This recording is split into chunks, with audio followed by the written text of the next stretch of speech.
Good evening, all. Hello. Hello, Don. Hi. Hello.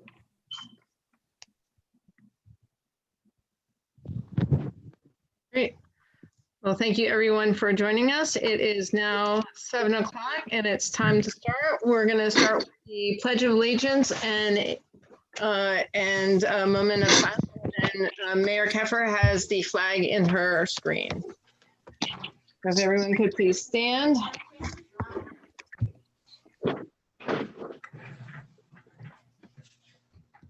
Okay. And I pledge allegiance to the flag Of the United States of America And to And to the the republic for which it for which it stands, stands, one one nation, nation, under God, God, indivisible, liberty, liberty and justice justice for for all. all. and then a moment of silence.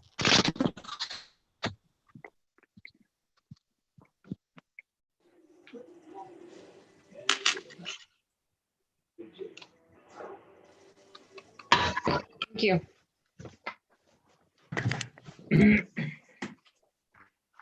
Great.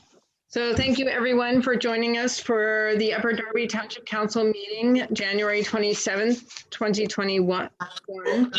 Our meeting is officially open. At this point in time, Councilwoman Billups, can you give us a roll call?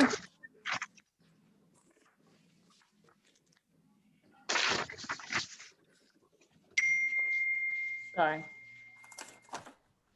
Good evening, everyone. Councilman Tunis, Present. Councilman Gwynn, Present. Councilwoman Billups is here. Councilman Silva. Councilwoman Blackwell. Present. Councilman Burke, I'm sorry. Here. Councilman Siddiq. Present.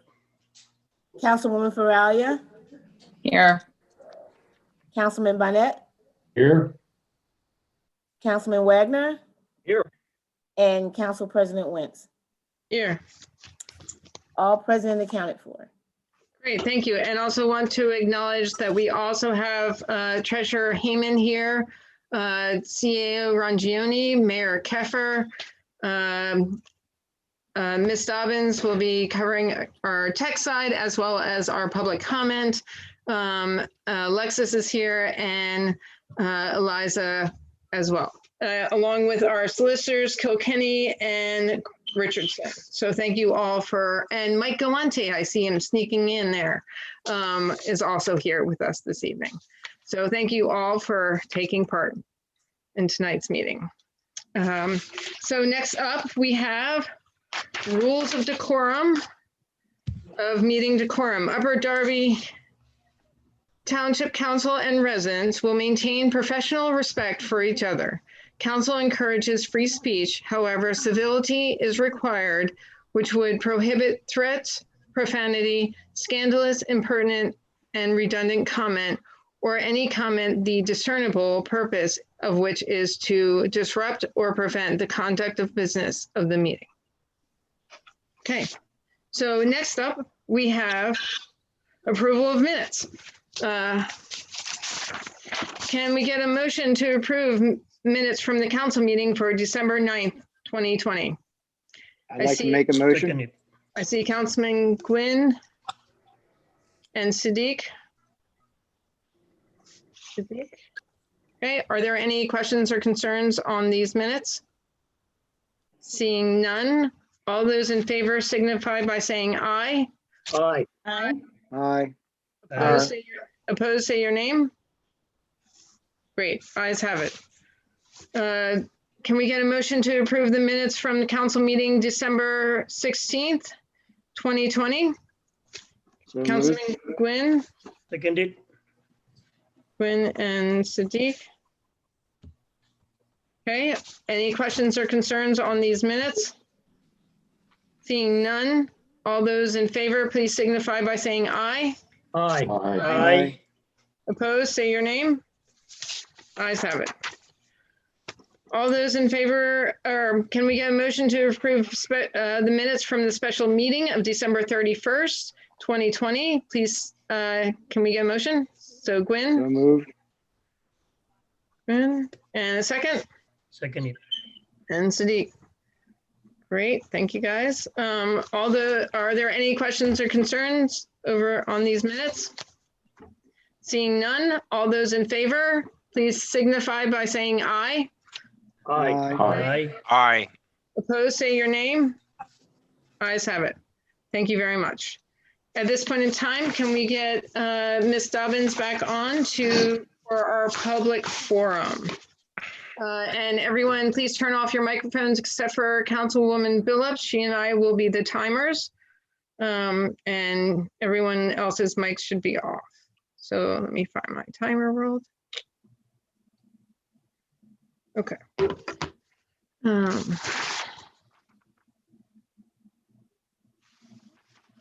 Councilwoman Billups, are you okay? You have to unmute you so we can hear you. Sorry, I was looking for my phone. Are you okay? Yes. Okay, awesome. Ms. Dobbins, go ahead. Frank Jefferson, 11 College Avenue, Upper Darby. Hello, I'd like to make some inquiries into the fire department operations. Why was the engine company removed from station 37? If a fire of any kind is dispatched in 37's district, they must rely on an engine coming from somewhere else in the township, since a ladder truck can't put out a fire. Why was the ladder company removed from station 36 and 26? If a fire of any kind is dispatched in 36 or 26 district, they must rely on a ladder coming from somewhere else in the township. A ladder truck is an important firefighting tool primarily used for search and rescue, ventilation, and assisting in the suppression of the fire. What is the township doing to recruit volunteer firefighters? Does the township plan to offer incentives for people to volunteer with our 5 companies? Or has the township given up on the concept of the volunteer fire company and will solely rely on the career staff? End of comment. Thank you. Okay. I don't have information on this at this time. CAO, did you want to weigh in or?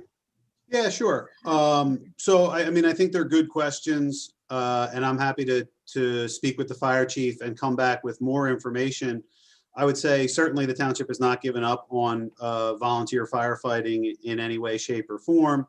The individual fire companies are individual nonprofits that recruit and manage their own volunteers. So I mean, I think that's important to note. As far as the distribution of fire apparatus across the township, the decision was made years ago by the prior administration to divide up the apparatus and have different houses provide different functions. I'm not aware that the current administration has made any changes of that type, although the mayor did engage the Department of Community and Economic Development to do a study of our entire fire department and all of our fire operations. And we've completed the research portion of that and are just awaiting the final report from DCED. So at that point, we'll have information from the state government on how they think our fire department is organized and how they think it's running and what the best practices are. So we're on top of it from that perspective. Right, because I was remembering from speaking with the chief, he had clarified that, you know, each firehouse is as you mentioned, is a specialty. And so they go, you know, they all respond based on the needs of what the fire is. So whoever has that specialty will be there, as my understanding. So yes, okay, great. Thank you for that clarification.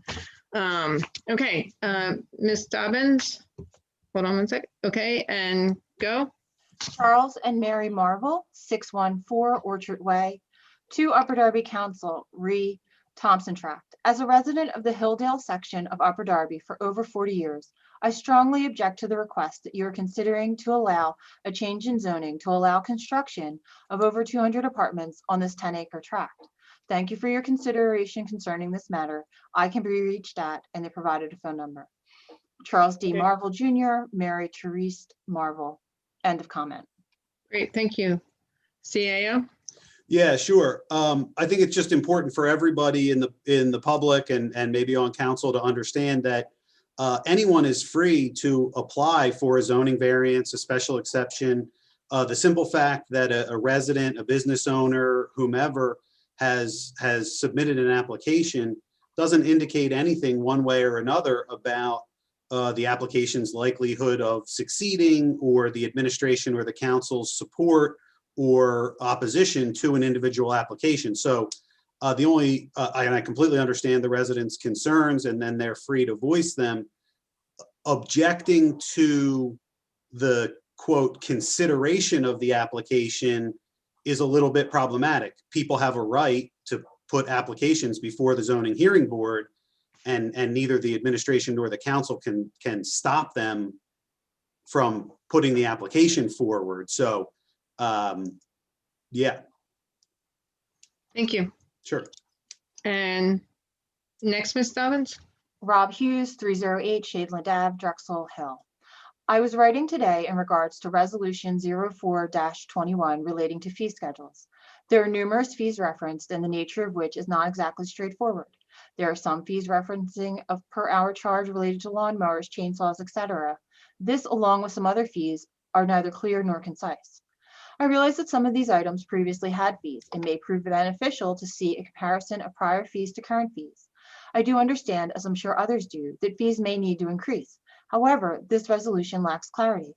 I respectfully request this resolution be deferred for further review and clarification to residents and council alike.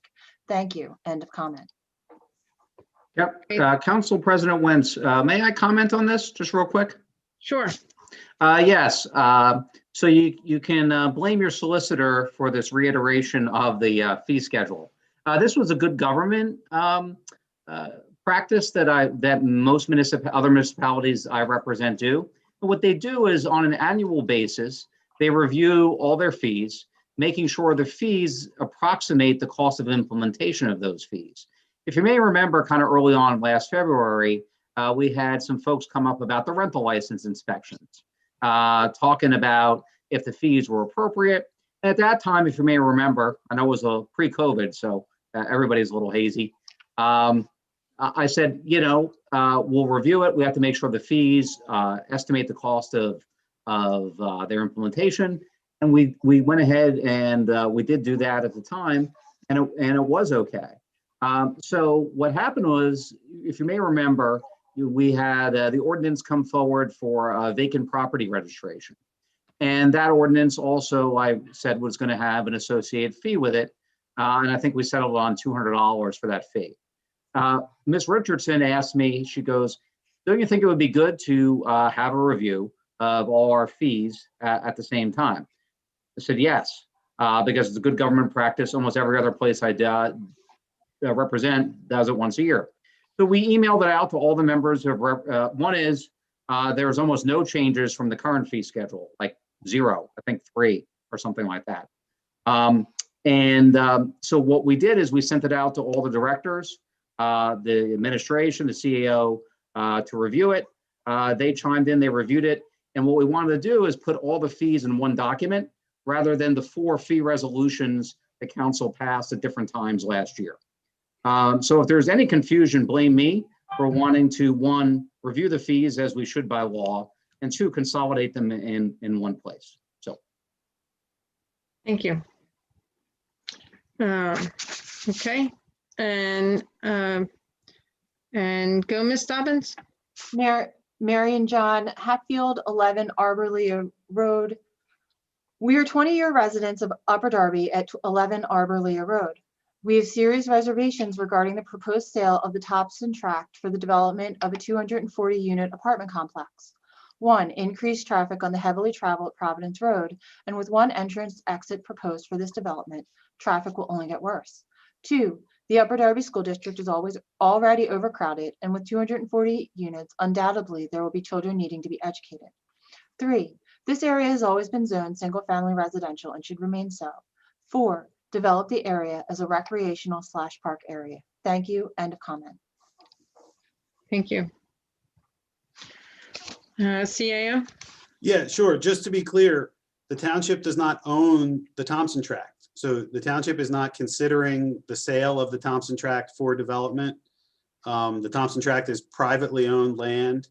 The owner of the land has been trying to develop it and or sell it to someone else to develop it for years and years and years. So I do think it's important for members of the public to understand that the township doesn't own the land and is neither trying to sell it nor develop it. Thank you. Ms. Dobbins, go. Andrea Menta, 820 Shadeland Avenue, Drexel Hill, PA. I would hope all of our council people would reject Resolution 04-21. We are already paying so much in taxes, and now we will be penalized if we want to make improvements to our homes. Unacceptable. End of comment. Okay. Oh, I'm sorry, Councilwoman Faralia, I just saw your hand. I'm sorry, I was moving too fast, wasn't I? Yeah, that's okay. Did you So, want we're having problems hearing you. I wanted to ask the administration to have a solicitor. Can you hear me now? I think so, try it again. Can you hear me? Not really. Do you wanna write it to me in the chat and I'll ask the question for you? Hello? Can, try it now. You look like you froze. Can you hear me? No, I can't really hear Can you you. hear me? It also looks like you are Hello? you're frozen. Wait. How about now? Okay. Try again. Can you hear me? Yes. How about now? Your microphone looks like it's off and it's hopping around. How about now? Okay, try it. Hello? Ask your question. Let's see if we can get the question through. Okay, so I'm requesting the administration have the solicitor at the next zoning hearing to defend the ordinance for the RC zoning code for Upper Darby for the Thompson tract to oppose the 249 apartment complex.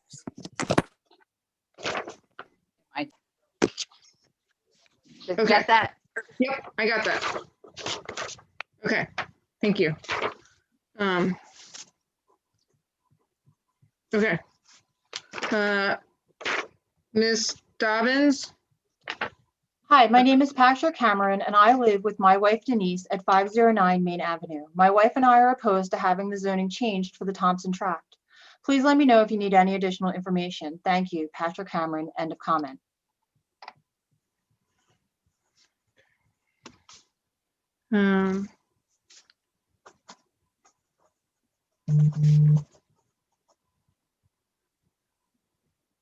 Okay, sorry, next. Good evening. As a resident of 715 Elm Tree Road for over 26 years, we are extremely disturbed about the request to alter and establish zoning in our neighborhood. The zoning was created to protect both the fragile ecosystem of the area as well as the continued character of the community. Our property borders the Thompson tract and would be irreparably harmed by the altering of the current zoning of R-C. One of the main reasons we even purchased our home was because of this specific zoning protection. The wildlife, green space, well-established shade trees, and a floodplain are all housed within this tract of land. The harm that would occur not only to the surrounding established single-home community, but to the overall township via increased population and traffic would be irreparable. Upper Darby Township is the most populated municipality within Delaware County. The last thing that Upper Darby needs is more people, especially in the form of a densely populated apartment complex. The strain on our school district would be crushing, even if only half of the proposed apartments had children attending the district. I beg you to deny this variance request and continue to maintain the beautiful integrity of our current neighborhood. Thank you, Jacques and Emile Latini, 715 Elm Tree Road, Lansdowne, Upper Darby Township. End of comment. Okay, sorry. My cat decided to sit on my notes. Can you give their name at first before you read it, even though their name's at the end, just so that to help with the notes. That's possible. Okay. And next. Tom Tauber, interim co-president, Rose Lawn Civic Association, 135 Hilldale Road, Lansdowne, PA, 19050.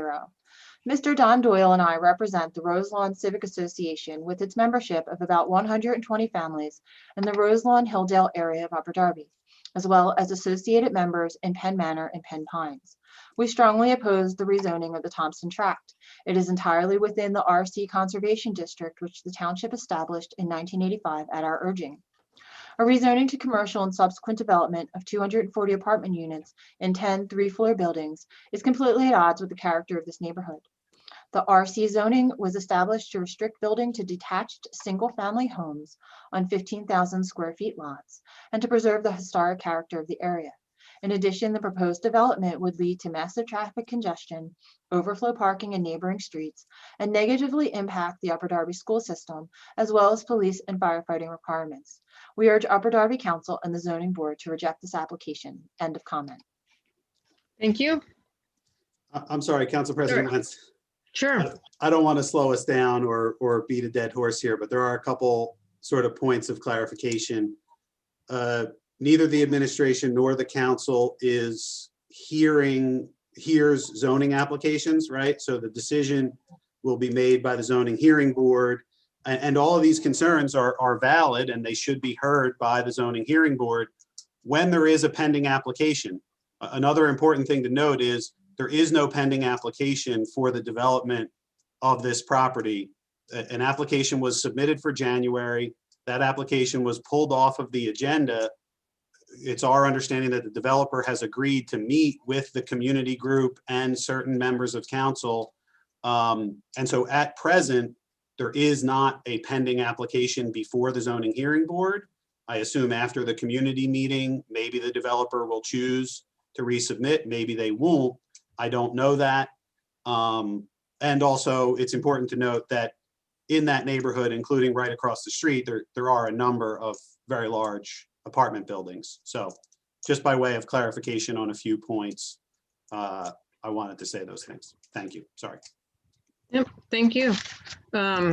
Councilman Burke? Yes, thank you, President Wentz. Across the street, you're saying there's apartment complexes. Are they in the RC zone from 1985 or were they built before 1985? I'm not familiar. Brian, this is public comment. If you want to, I'm sorry, Councilman Burke. That's fine. See, I mean, you've lived here your entire life. You know the buildings and when they were built and what township they're in. Like, I know what township they're in. They're Upper Darby Township. Okay. But I live on this side of the town. So all I was doing is asking a question. The fifth caller referred to RZ zone 1985. I just wanted a clarification on it. I don't know. I'm not certain if they're in the zone or if it's a pre-existing non-conforming use. I'm not certain. That's all I was asking. Thank you. Sure. Thank you. Ms. Stubbins, go. Terry Bradley, 1213 Morgan Avenue, Drexel Hill, PA. As council and the mayor are very well aware, there is a hazardous disease tulip poplar that measures 80 feet in height located at 1217 Morgan Avenue. It has shown obvious decline for at least 6 years, causing great property damage and posing a severe risk to residents.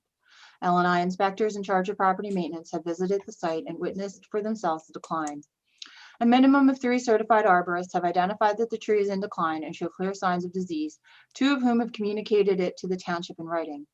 Several employees of the township have expressed appropriate concern of the hazard that this tree poses. The township issued a demand letter to the owner of the tree to have said tree removed or face citations. The owner told L&I to bugger off. It appears that the township employees of L&I and property maintenance have performed their jobs and fulfilled their duties appropriately and with great concern for the residents they serve. The governing law here is Property Maintenance Code, Chapter 506, Article 1. The law is in effect and has been repeatedly applied throughout the township under the previous administration helmed by Mayor Mikosi and with the present Mayor Keffer as sitting council person at large, in addition to several current council persons who remain in their positions. For reasons that the township refuses to explain, L&I issued a demand for removal with threat of citation and lien, and now has decided to refuse to enforce that written demand. I filed several requests under the Freedom of Information Act regarding this matter and this dangerous tree, and have received no replies from the township, a serious dereliction of duty that must be addressed immediately. Please note, a certified master arborist with certification as a master risk assessor saw the tree this afternoon and has determined that the tule or poplar is in decline and cannot be salvaged. She is recommending its removal to assure the safety and welfare of the residents of the township. She will be forwarding the report as soon as it is written, at which time I will forward it to council and the mayor and L&I. My questions for council and the mayor are as follows. 1, why are township administrators applying the laws of this township arbitrarily? Some people seem to rate protection with swift attention and others don't. 2, when might I expect to receive the few documents I have requested from the township pursuant to FOIA? If they are readily available, why wait the full 30 days instead of servicing residents immediately?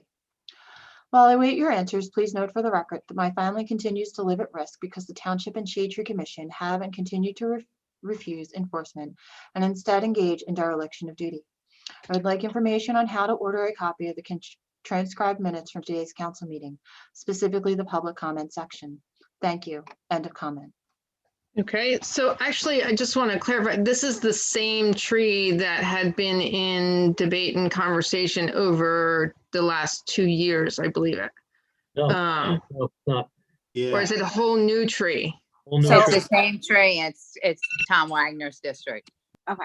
Council President Wentz, I yield to Councilman Wagner. If he has a- Councilman Wagner, go ahead. I have limited knowledge of this because I did speak with this person myself who talked to me on the phone today. She's a constituent of mine. I'm quite sure this is not the same tree that you're thinking about. That one was finally resolved. I think that tree that you're thinking about, Laura, was removed eventually. And the tree that we're now talking about, I believe, and I don't have a lot of personal knowledge here, but I believe is on the other side of this person's property. So it would be her and her next door neighbor on the other side of her property, not the one that you're thinking of when that occurred. I don't know. I'm thinking it was 2 years ago, something like that. Right. Right, and I have to say that the Shade Tree Commission does not have their role, my understanding, please correct me if I'm wrong, Mayor, is that the role of the Shade Tree Commission is finding places in the township where trees can be planted and helping to facilitate the planting of those trees. But as far as enforcing any hazard conditions of trees, that goes through the township and not through the Shade Tree Commission. Yeah. Am I accurate on that, or did I miss something? Yeah, you're correct, Council President Wentz. Also, I suggest Ms. Richardson just be allowed a moment, if possible, to talk about this, because she's been working on this diligently. Okay, great. Solicitor Richardson, take it away. Thank you, I appreciate it. So I have spoken to this constituent recently, as recently as Monday. Just for clarification, if two property owners have a problem, a dispute between the two of them regarding any trees that are on the property that are not considered hazards, that's a civil matter and that should be addressed in court if they choose to go that way. That being said, unfortunately, the township has two reports in their possession, neither of which have stated that the tree needs to be taken down. More importantly, the L&I inspectors have not issued any demand letters regarding this particular property. In addition to that, in the report that was submitted by both property owners, one that is affected and the one where the tree is actually on their property, the report actually says no signs of rot or deterioration, and those are the key and magic words that are important for the township. The township does not litigate or get involved in personal property disputes between two owners, and that's where we are at this point. We have, in terms of the right to know request, Pennsylvania has a right to know request and does not recognize FOIA. However, that being said, the requests were received, I believe they were docketed as of Monday. It's a 5 business day response time. We just appreciate that from that 5 days, we're probably going to need 30 additional days. One, the township is working, we're still under COVID guidelines. So as a result, the right to know law allows us an additional 30 days to gather documents. So that we have no problems providing the documents. However, we have to be cognizant that we are working under COVID protocols, and that does take some time to gather what's requested. So we have no problems working with the constituent. We understand our concern, but ultimately, based on the reports that were provided by the constituent and the other property owner, there's no reason for the township to get involved because the actual tree is not at issue. So thank you. Thank you for that clarification. Councilman Burke? Thank you, President Lentz. Question to the solicitor. Does the homeowner have the right to cut down the tree limbs that are on their property?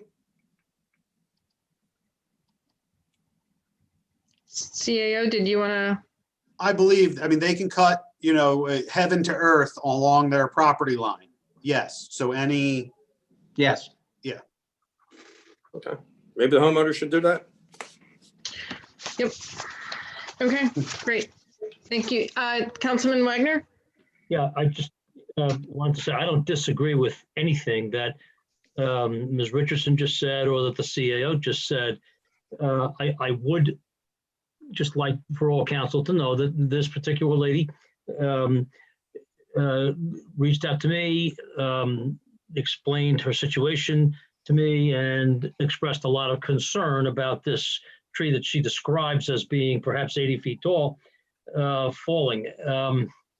I think there is precedent for the township sending out its own arborist to look at a tree like that, just to find out whether there really is a serious issue or not. I'm not in the administration. I'm just a legislator on the council. This is not up to me.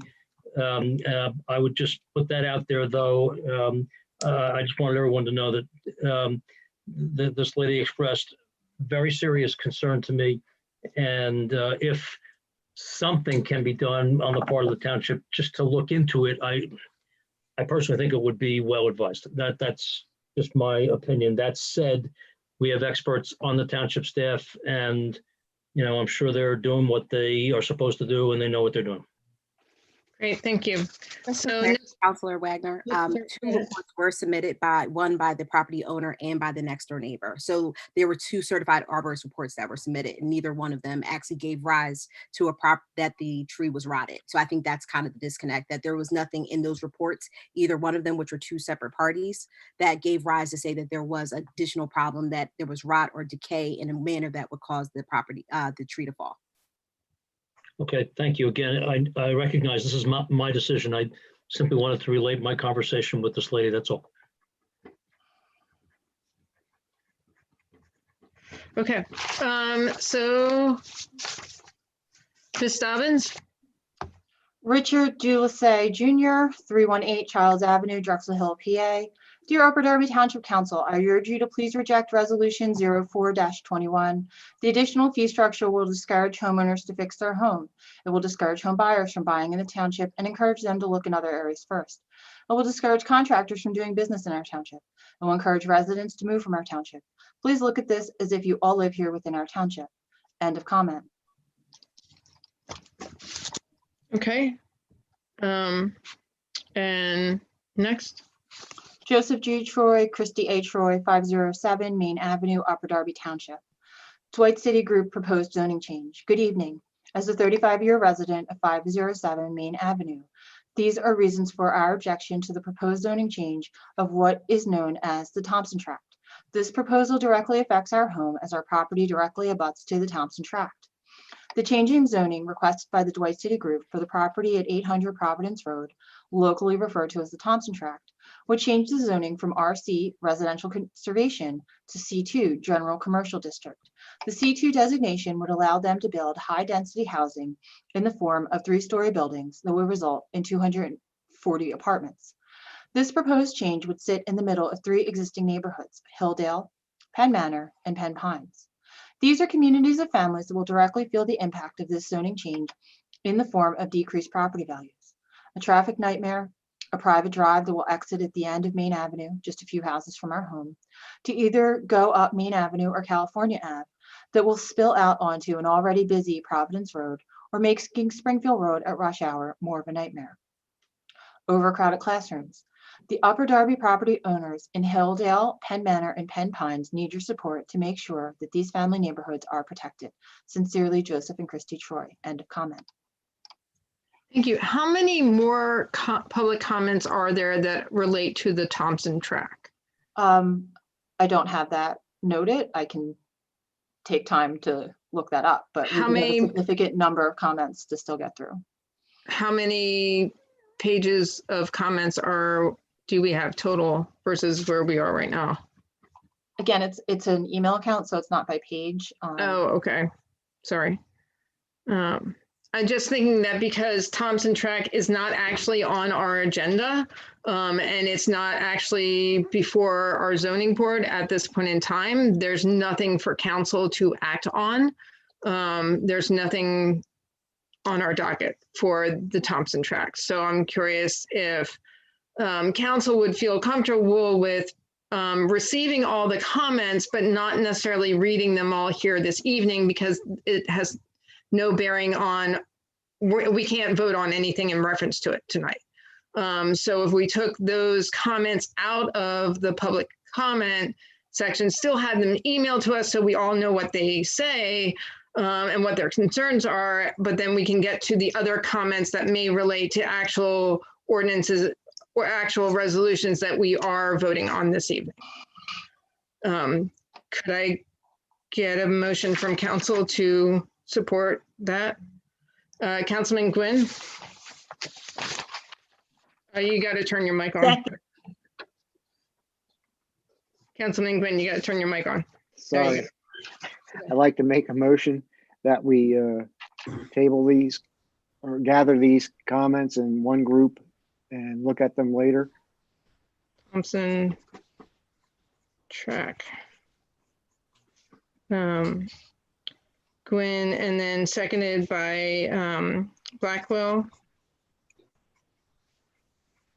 Are there any questions or concerns? On, is that I'm just, appropriate or not appropriate, Solicitor? Sorry. I don't think we should do this. I'll be Okay. honest with you, Council President Wentz. Okay. They are public comment. People have a right to petition their government. Right. We can set reasonable limits on that, meaning time, place, and manner. But I don't think we can basically throw out comments from people that submitted them in a timely fashion. Well, I wasn't gonna throw No, them no, out. I'm not saying that. Maybe I said that in our Pulling articulate. them out so that we could get to the comments that pertain to the thing. But if you deem it, inappropriate. I think we should treat all comments that are legally submitted the same. I think Okay. that is the clearest way we follow the law. Okay, that's Yeah. fine. Then I pull my suggestion of a motion. And I'm sorry, I know people don't like the Rescind it. solicitor, but No, Thank you. I just feel that we can't, there's nothing I can do about it. no, I'm joking, but yeah. About this, and I feel bad for all their concerns, and I can't actually address them. And we Right. as council can't actually do anything to help them in this situation. And that's the reason why. Yep. And Councilman Barnett, you had a comment? Thank you. I agree 100% with our solicitor in that. I think that it would be in violation of the Home Rule Charter, in my opinion. Should we not allow those who have signed in the order in which they have signed in, to be heard? And I think that's something that we have an obligation to do. We have no right to prohibit that from happening. But there is a motion on the floor, so I'm going to move to table that motion. No, we've withdrawn the motion. Okay, The motion's been withdrawn. I accept that. Okay, because Did Councilman Gwynn do that? Councilman Quinn I am can withdrawing it, yes. Okay, be thank you. removed. So no intent, no ill intent intended. Just, Okay. I'm sure there was no ill intent. not intent, not at all. So, okay. And Ms. Dobbins, go. Frank Devers, I live at 611 Orchard Way. I wish to preserve our neighborhood. Please do not ruin it by granting any exceptions to our zoning. Thank you. End of comment. Okay. And go. Joe Clark and Sadie Thomas, 75 Houston Road, regarding Resolution 04-21. We have concerns regarding this resolution. The verbiage for pools seems open to interpretation. Does this mean all pools that are above ground? Is there a certain size or type that falls into this? Is it any pool with a filter? You can buy 1 foot deep inflatables for under $100 that have a filter. Permits for fencing. Will people now be required to obtain a permit for fencing that previously didn't require a permit, provided it was similar to what others in the neighborhood have and was within a certain size limit? Sheds. Do we need a variance for any shed? Is it just certain sheds that need a variance? If we're building a small shed ourselves for a few $100s of lumber, will we now be required to pay hundreds of dollars in permit fees and variance fees? We now have to pay fees to repair our gutters, porches, roof, and other things. Does this pertain to all? Is it only in certain circumstances? If we have storm damages that we repair ourselves because we can't afford the repairs and insurance won't cover the cost, do we need to pay fees for that as well? What is considered public use of sound systems? Does this include sound system used for community events? The trailer fee, is this for any trailer? Any trailer that moves could be considered a temporary trailer. Will this apply to private trailers for business and recreation that people already pay registration fees for? Fees for signs. Does this also apply to private signs such as private property, slow down, video surveillance, oxygen in use, and others? Sewer connection fees. Does this mean if we have to have our sewer repaired, we will be responsible for this reconnection fee? Seat fees for zoning hearings. Is the zoning board paid? What costs are being covered by these fees? Is all of this replacing existing or most of these new? We completely understand the need for some of these fees, especially in regards to commercial use, new construction, contractor fees, and others. What we're concerned about is what could amount to astronomical costs for the homeowner for things we've previously been able to do without these fees. Perhaps referencing zoning rules, code, and other appropriate materials would help clarify some of these items for many. Thank you, the Clark family. End of comment. Council President Wentz, just real quickly, I just want to comment again. As I said before, I just want to reiterate, and I understand all of these fees, with the exception of the one I just talked about, were on the books previously. I believe only 3 were adjusted by staff. So I just want to be clear so the public understands this is a consolidation of existing fee resolutions and ordinances that have already passed. Councilman Burke. Thank you, President Wentz. I agree with you, Sean, on 98% of that. I don't believe we had a permit for fencing, and still don't think we have a permit for fencing. Maybe I'm wrong, but I don't believe that would be including in this resolution. So the resolution would be changing because we never had a permit for fencing. Councilman Burke, if I may. Go ahead. I'm sorry, Council President. No, you're good. Go. So those fencing fees were actually included in ordinance. I'll just give you, it's 3055, which was passed in March of 2019. The only new fees that were included were the property maintenance and the vacant property license, which is in section, just bear with me for a moment, I'll pull it up for you. Which is in section 6 and section 5 of the resolution. Those are the only 2 new fees. The rest of them are codification or a reorganization, correct, of all of the other fees that we have passed in 2020, but then also that fee schedule that was passed in 2019.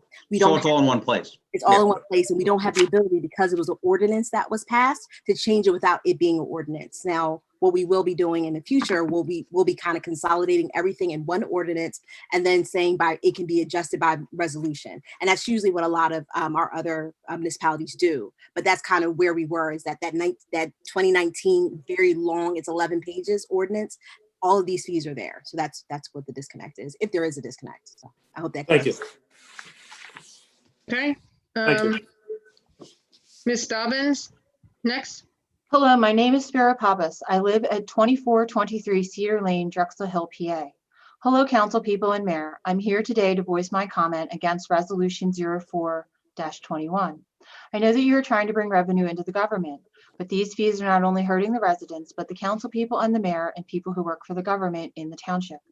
The fees that you're imposing to work on your own home are the ones that I'm talking about. Eventually, residents and people that work for the township are going to have to do improvements to their houses or sidewalks that surround their houses. And for us and you to pay these fees are ridiculous. Let me explain. To try to find a contractor to do the work is going to be hard to find because they don't want to do the work to pay these fees to do the work. And if you do find someone to do the work, the price of the work will reflect in the price. Also, let me mention that these fees are also hurting small businesses in the township. Also, let me add that if you try to bring new business into the township, that they will be inclined not to do business in the township. I hope this comment makes some sense. Thank you and have a nice day. Also, I hope you vote no for residents of the resolution. Thank you. End of comment. Great, thank you. And next,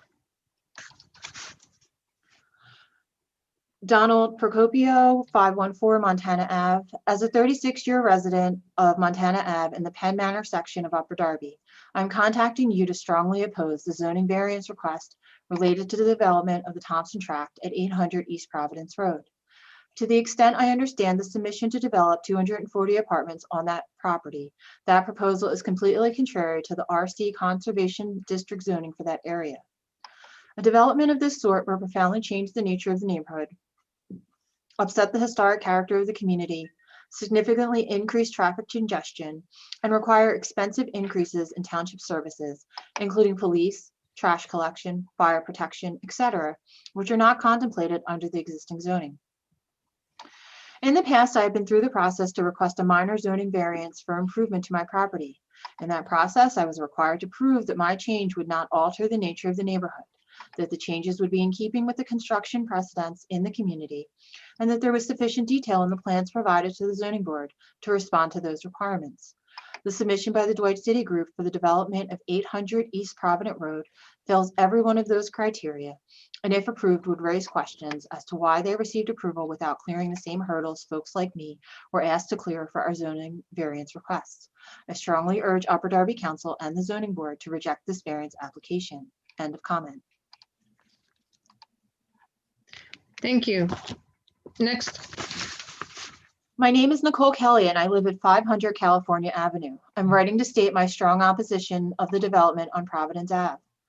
I'm a first-time homeowner. This home is incredibly special to me, not just because it's our first home and our first milestone, but because it is the home that my grandparents also lived in. I've had many holidays, birthdays, celebrations here. I've made a lifelong best friend with the neighbor across the street. I visited this house/neighborhood my entire life before residing here, and it has always brought joy.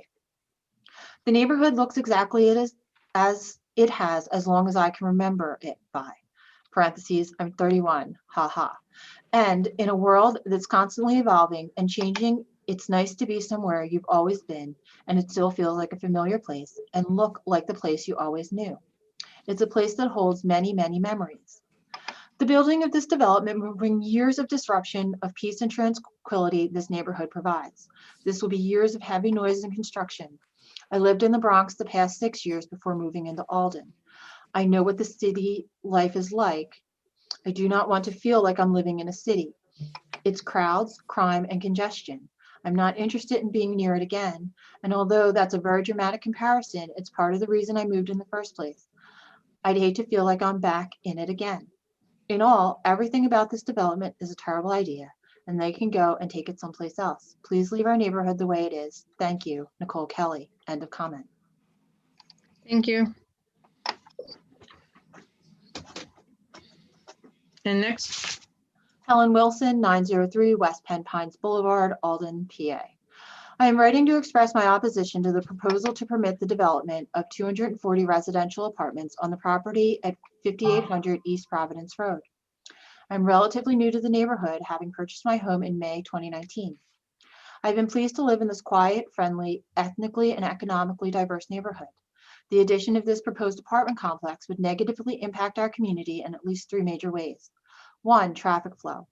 Both East Providence Road and nearby Springfield Road are heavily traveled thoroughfares on which traffic tends to back up at certain times of day.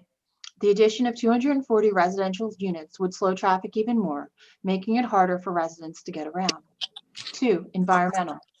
The proposed site is near hills and a creek. The currently existing woodlands are essential to preventing serious flooding in the watershed area. Furthermore, the project would mean destroying a habitat which is home to a variety of wildlife. As the deer move from their current woodland habitat to our backyards, we will be experiencing a rise in insect-borne illnesses such as Lyme disease. As foxes and other carnivores move closer to our residences, will our pets be endangered? 3, community character. The developer, Dwight City Group, includes the following statement on the investment strategy page of its website. As urban development and major cities evolve, neighborhoods and surrounding and commutable towns become encompassed within the metropolitan landscape. I lived within the city of Philadelphia for about 45 years. Having finally escaped the city, the last thing I want is for my newly purchased suburban home to become encompassed within the metropolitan landscape. The Dwight Cities Group About Us page states that they formed their company for focus on the growing need for affordable luxury apartments in revitalizing neighborhoods. What growing need? The developers are trying to create a need where none exists. We are not looking to see our community revitalized or gentrified. We do not want to become an extension of the city. We are quite sufficiently vital and like our community just as it is. Thank you, Helen Wilson. End of comment. Thank you. And next, Larry and Anita Mellon, 511 Main Avenue. My family lives at 511 Main Ave and have for almost 18 years. Our home runs along the Thompson tract at 800 Providence Road. We strongly oppose the building of the 240 apartments on this property. Here are a few reasons why and things we would like you to consider when making a decision. Multiple family members per unit. 240 units times 2 people equals 480 people. If you were to add a child or two and maybe a few pets to each unit, you have overwhelmed a very small, narrow tract of land, allowing that many people to reside in an area that size, and you are bound to have issues. These types of issues will require an increase of police and fire protection. Multiple cars per family. Most households have at least 2, and if the apartments only have parking for 1 per unit, where will the overflow park? The traffic flow from the bottom of Main Ave would increase traffic on an already narrow street that has parking on both sides, risking damage to parked cars and the potential for more accidents. The need for multiple school buses in and out of the property to transport students, increasing traffic even further on both Providence and Main. The burden on the school district, which is already overcrowded, to house and transport new students would be substantial. The multiple dumpsters needed to house the garbage generated by that many units would attract rodents and stray animals, which is already a serious problem for us, not to mention the smell of the dumpsters on a hot day. Let's not forget that 1 life has already been lost to a speeding driver on Providence Road, and the increase of traffic would make crossing Providence Road on foot a real danger. The proposed sales and business office would be directly behind our home, bringing strangers basically into our backyards. This is a residential community. The runoff from this property could possibly contaminate the Darby Creek. These apartments would need to be tied into an antique sewer system that is already costing property owners thousands of dollars to repair and would now be overwhelmed further. We have a wonderful community in this neighborhood. People take care of their homes, and we are starting to see a spike in home value over the last few years, and this would make those values plummet, essentially taking away any equity we earned. For these reasons and many more, we ask that you say no to the development of an apartment complex in our backyard or any other type of properties outside of the existing current zoning. End of comment. thank you.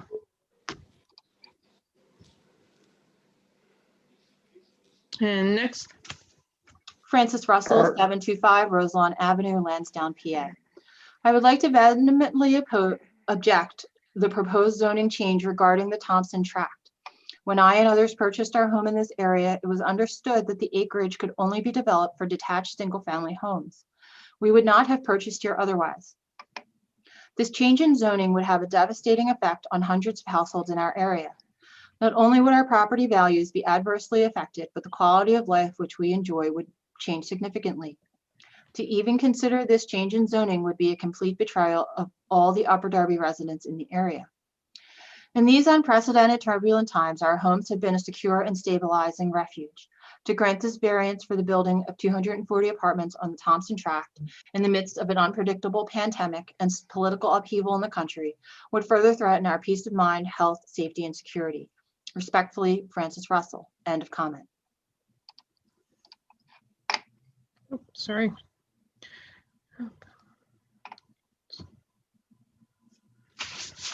Okay, next. Joanne Boyle, 12 Arborlea Road, Lansdowne, PA. I strongly oppose the proposed development of the Thompson tract as it serves as a conflict with the borough zoning, causing substantial detriment to the public. This represents a radical change from an environmentally friendly green zone and designated open space area to a congested and multi-unit dwelling, not in keeping the residential R-C zoning standards. The population density would be enormously increased, causing issues with safety from fire and other man-made disasters, as this would cause a detriment to the entire area of homeowners and community. The variance sought will markedly decrease the purpose of providing adequate light, air, and open space and cause undesirable visual environment in a quiet residential neighborhood. Is there a plan for a stormwater management system? HVAC system generated noise for the number of proposed units will be a detriment to the health of the adjacent residential neighbors. They are looking to put 240 apartment units in 10 three-floor buildings, which is completely against what the neighborhood and the current zoning represents. To have 240 parking spaces, most people have 2 cars per household. That would be 480 cars. Where would 240 to 480 cars park? They would be parking on the overlying streets that are already congested. The proposed development will cause an enormous increase in traffic to an already very congested road of Providence Road and will also cause a significant increase in traffic in the small neighborhood residential streets in the adjacent neighborhood, causing safety issues to residents and their children. The area is already overpopulated. This would also negatively impact the Upper Darby school system, which is overly congested as is, and will negatively impact the police and fire departments. As a homeowner that lives adjacent to the Thompson tract, I urge the Upper Darby Council and the zoning board to reject the application. End of comment. Thank you. I realize we've gone over the 30-minute window. I was just curious how many more comments there are. Are we close to the end or are we like far, far away? There are 2 more comments. Okay. Okay, then let's go for it. Emmy Nuoso, 754 East Providence Road. To whom this may concern, I am writing this letter to oppose the proposed zoning change to 800 Providence Road. As a fairly new resident of the Alden, I take pride in the quite suburban landscape. When me, my husband, and 3 kids were looking for a new house, we took comfort in knowing that we were safely nestled away in an area that shares no resemblance to the city. That alone is the reason we moved to Alden. As a homeowner, it is important to me and my family that we preserve our investment. As for in this case, it's our property value, environment, and general happiness. This monstrosity of a building will do nothing but hurt the residents of Alden.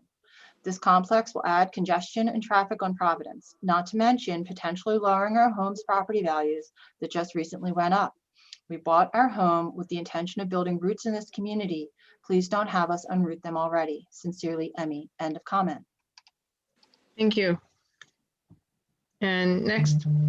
Helen Wilson, 903 West Penn Pines Boulevard, Alden, PA. I'm writing to express my opposition to the proposal to permit the development of 240 residential apartments on the property at 800 Providence Road.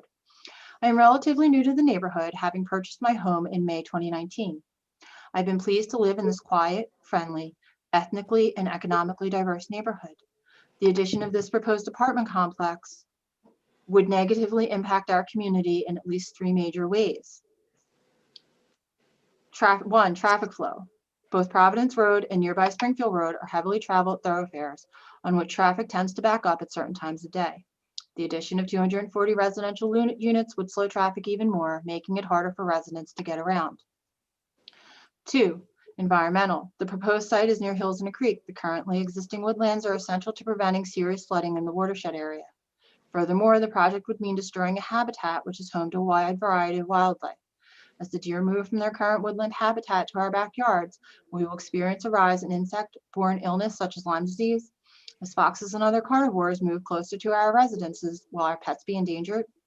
3, community character. The developer, Dwight City Group, includes the following statement on the investment strategy page on its website. An urban development and major cities evolve, neighborhoods and surrounding and commutable towns become encompassed within the metropolitan landscape.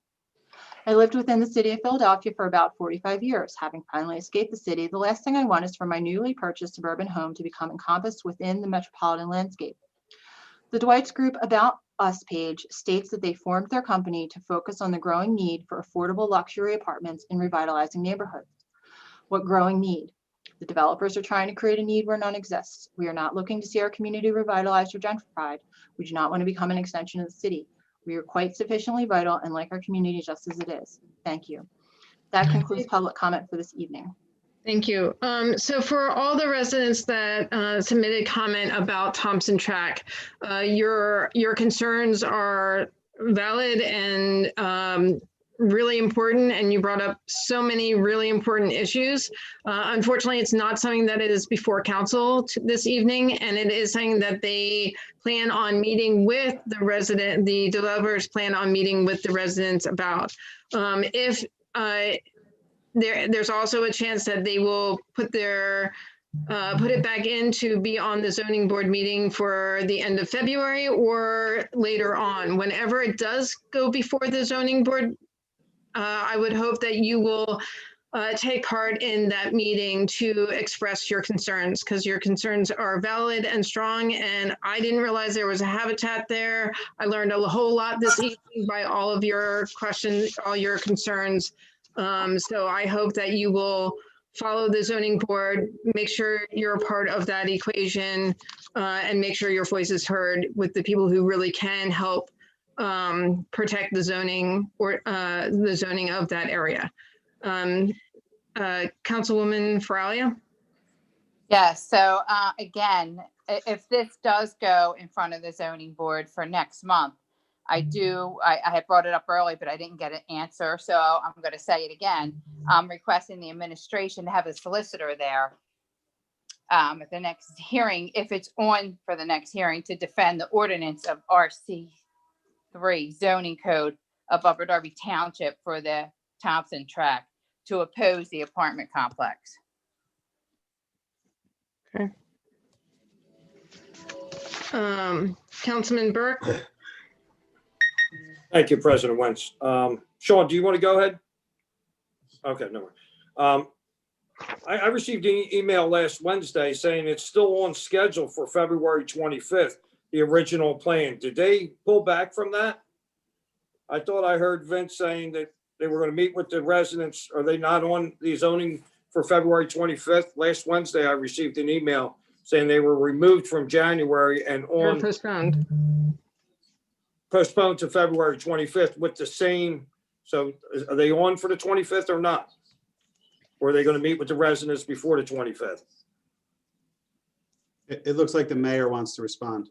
I just want to say, just in general, the agenda for the zoning hearing board meeting is generally set like 2 weeks before that meeting. So I don't know at this moment if the February zoning hearing board meeting agenda is set, and I also don't know if the developer has set a meeting, but they're two different things. So I'm not sure. I'm pretty sure that it's not set yet. I think it'll be sometime early February when that agenda is set. Thank you for that clarity. Thank you. Okay. And then as far as our solicitor taking part in the zoning board part of the equation, are you ready to answer that, or is that something that you want to, I don't know if, Mayor, if you've had an opportunity to talk to our solicitors about that as of yet and what your thoughts were, if you wanted to answer that question later. We're taking it into consideration. It's, we have to think really, we have to think thoroughly about when we're sending the solicitor to zoning hearing board meeting in general, and whether or not the administration should step into things. Okay, thank you. And then Councilman Silva? Yeah, I'm sorry. for any residents, I guess we're trying to be certain that there is a meeting involving this party. I would suggest reaching out to Pam in License and Inspection, and her email is pamj@upperdarby.org or PAMJ@upperdarby.org, and then that would clear up any confusion if it's canceled, if it's not canceled, or what have you. And if they would like to make comment, then they would have to reach out to her at that time anyway. So, so that was just my thought. It Right. is on for the 25th per Pam. Assuming it doesn't get pulled before then, depending on how the meeting goes with the residents. So definitely look for it for the 25th, February 25th. Hopefully, once the meeting gets set up with the residents, I know the at-large council members would definitely like to be a part of that. So hopefully we'll get a chance to take part. And also to clarify, if you, and the address, the email address that Councilman Silva just gave out is also the email address that you send a request to take part in the zoning board meeting. And if you're not able to take part in the meeting on the day of the meeting, you can send an email comment and your comment will be read into the record as well. So just wanted to let you know there are a variety of options of ways for you to weigh in on any issue brought before the zoning board. So, okay, great. Thank you all very much for that information. So next up, we have the Honorable Mayor Barbara Ann Keffer. Go ahead, Mayor. You're muted.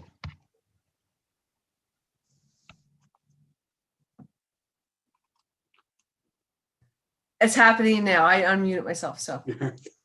Good evening, everybody. A couple of updates. After the court mandated county reassessment, the township was required to adjust the millage rate to ensure that there was not an increase in revenue based on the new assessment values. The tax millage rate was originally passed by council at 13.25, and that gave us some flexibility if the county reassessment totals continued to change, which they did.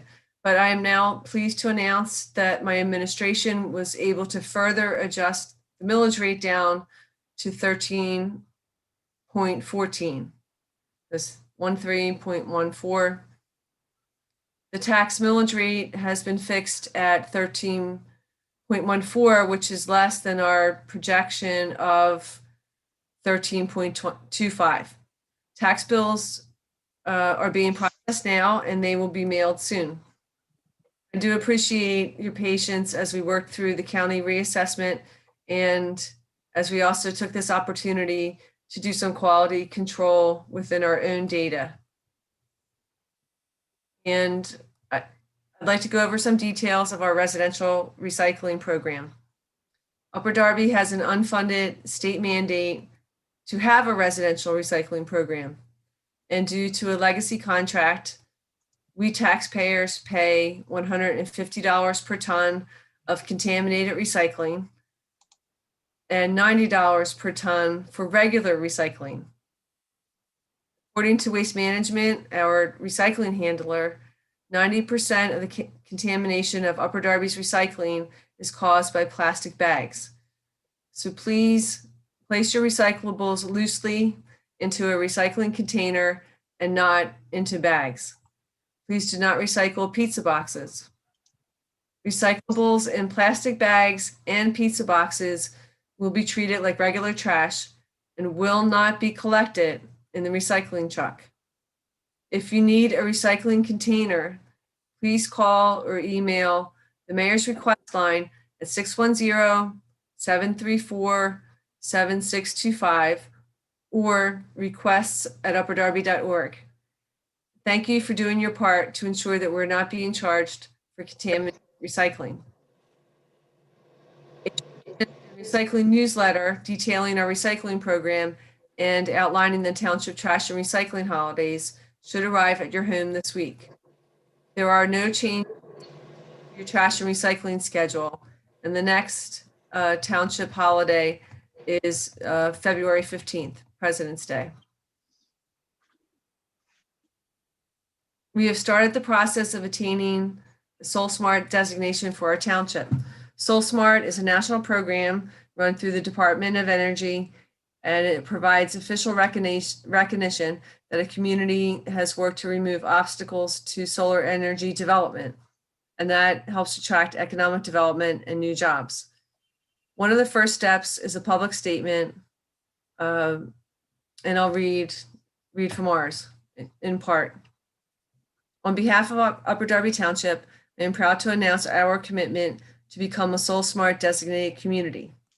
In partnership with the Soul Smart team, Upper Darby's dedicated staff members will work to improve solar market conditions, making it faster, easier, and more affordable for our residents and businesses to install solar energy systems. These efforts will also increase the efficiency of local processes related to solar development, which may save our local government time and money. Upper Darby Township will leverage SoulSmart to achieve the following 3 goals: to attain gold level status within the SoulSmart parameters, to make necessary code and permitting changes to create a solar-friendly program, and 3, to invest in solar projects within our capital improvement plan. So that's just the first part of us getting this designation. Lastly, we have openings on the Shade Tree Commission. This commission focuses on the planting and maintenance of trees on public property throughout the township. If you have an interest in greening up our township, please send your resume and a letter of interest to mayor@upperdarby.org. Thank you and enjoy the rest of your evening.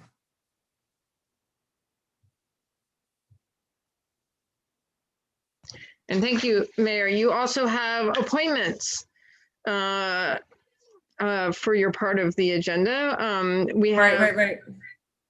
Do you want a little recap on? You want to preface it before we do the resolution? So there are vacancies on the Upper Darby Industrial Development Authority, and I think it was the last meeting or the meeting before I did ask for people's resumes and letters of interest, and I have it here. I'm sorry. I can give a brief synopsis of this, and this resolution also makes very public who's on the authority and when they were appointed and how long the term lasts.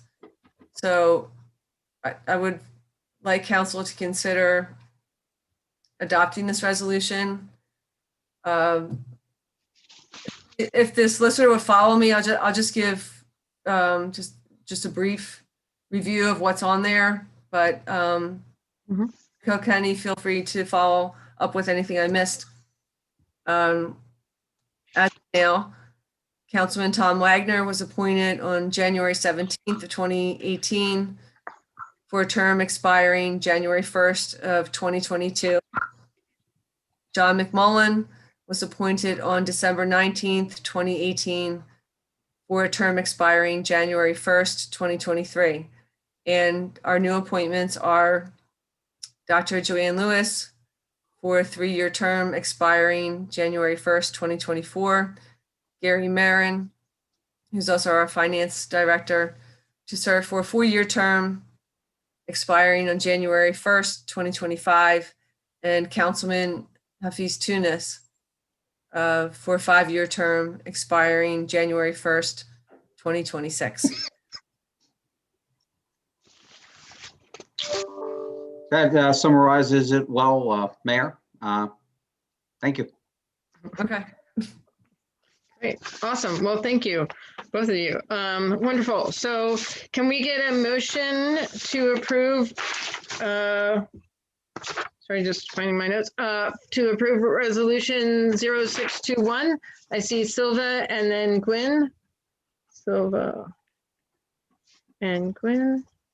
Are there any questions or concerns on this resolution? I see Councilman Bonnet. Go ahead. Thank you, President Wentz. I heard the mayor, and I do remember her soliciting interest among people. among our community members about from those who may wish to put their names in consideration for appointment. I certainly know Councilman Wagner, and I also know John McMullen very well, both of whom I know the qualifications of to serve in the capacity that they currently serve in on this group. Were any resumes sent out about the qualifications of the other three proposed appointees? Address that to the mayor. Right, I did not, council did not receive, well, we know Gary Marin and Councilman Tunis, but we did not receive a resume for Joanne Lewis. So if you can give us a little. I don't know their qualifications to serve in this capacity. I do know them. I know Councilman Tunis is a council person. I know his qualification to do that job. I know Gary Marin and his qualifications because I have seen his resume as a director of finance. I don't know Dr. Joanne Lewis, however. Okay. But I don't know the three of them, any one of them, in a capacity and their capability to serve in this committee. Or I should say the Industrial Development Authority. That's an interesting point because I'm not sure what you think the qualifications are too. That sort of begs the question. Well, I would certainly want to have the opportunity to learn. Well, and I'm sorry to interject. I thought we did submit the resumes. I know that we got the resumes for all three. So let me, I'm not sure. I mean, we don't usually circulate the resumes, so I don't want to. Well, to council for any appointments that are supposed to take place in a council meeting, we normally do get them, but I forgot to check to see if we got them for this one. Okay, I I think. can't find my tablet at this moment, so check. Okay, no, I'm sorry. So it sounds like there was a miscommunication between me and the municipal clerk. And she thought that we were circulating them and we thought that she was circulating them. So there was a miscommunication. We do have the resumes. There are no specified qualifications for the board. And I mean, I would submit that while I have a lot of respect for John McMullen, Gary Marin's financial qualifications are far more extensive. We were asked that council have representation on the board, and certainly having Councilman Tunis serve in that capacity meets that requirement as asked by council. And again, I do apologize. Dr. Lewis has an extensive resume. She runs her own nonprofit and is on the board of her church, in addition to being a doctor and a nurse practitioner. And so, given that the Industrial Development Authority helps nonprofits seek funding, Dr. Lewis would be in a good position as a board member at her church and a founder of her own nonprofit, and a person with extensive education. So I do think that to the extent there are any specific qualifications, these three nominees meet or exceed the qualifications of the current members, and have the recommendation of the mayor. Thank you for that, Vince. I would just request that in the future that when asked for our approval on the appointments, that we do have the opportunity to see a resume, and it would also be helpful to have a narrative prepared by the applicant stating why they believe they have a qualification to serve in a certain capacity that they would be considered for. Sure, no, understood. And again, my apologies. There was a genuine miscommunication between myself and the municipal clerk about who was circulating the resumes. So I apologize for that. Okay. And then Councilman Gwynn. You need to unmute yourself. Sorry. Just for clarification, for Dr. Joanna Lewis, is that a medical doctor or a PhD? PhD. Okay.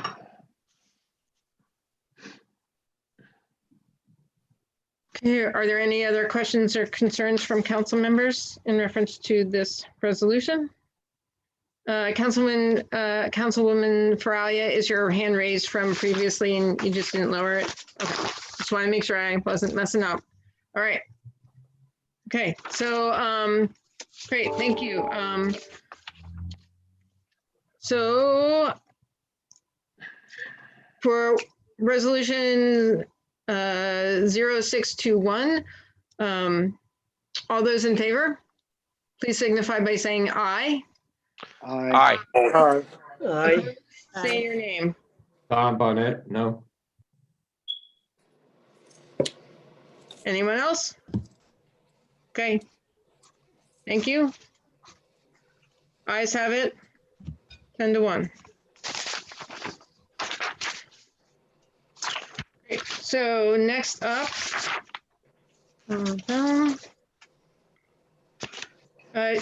Mayor Keffer, did you have anything else you wanted to add, or are you all good?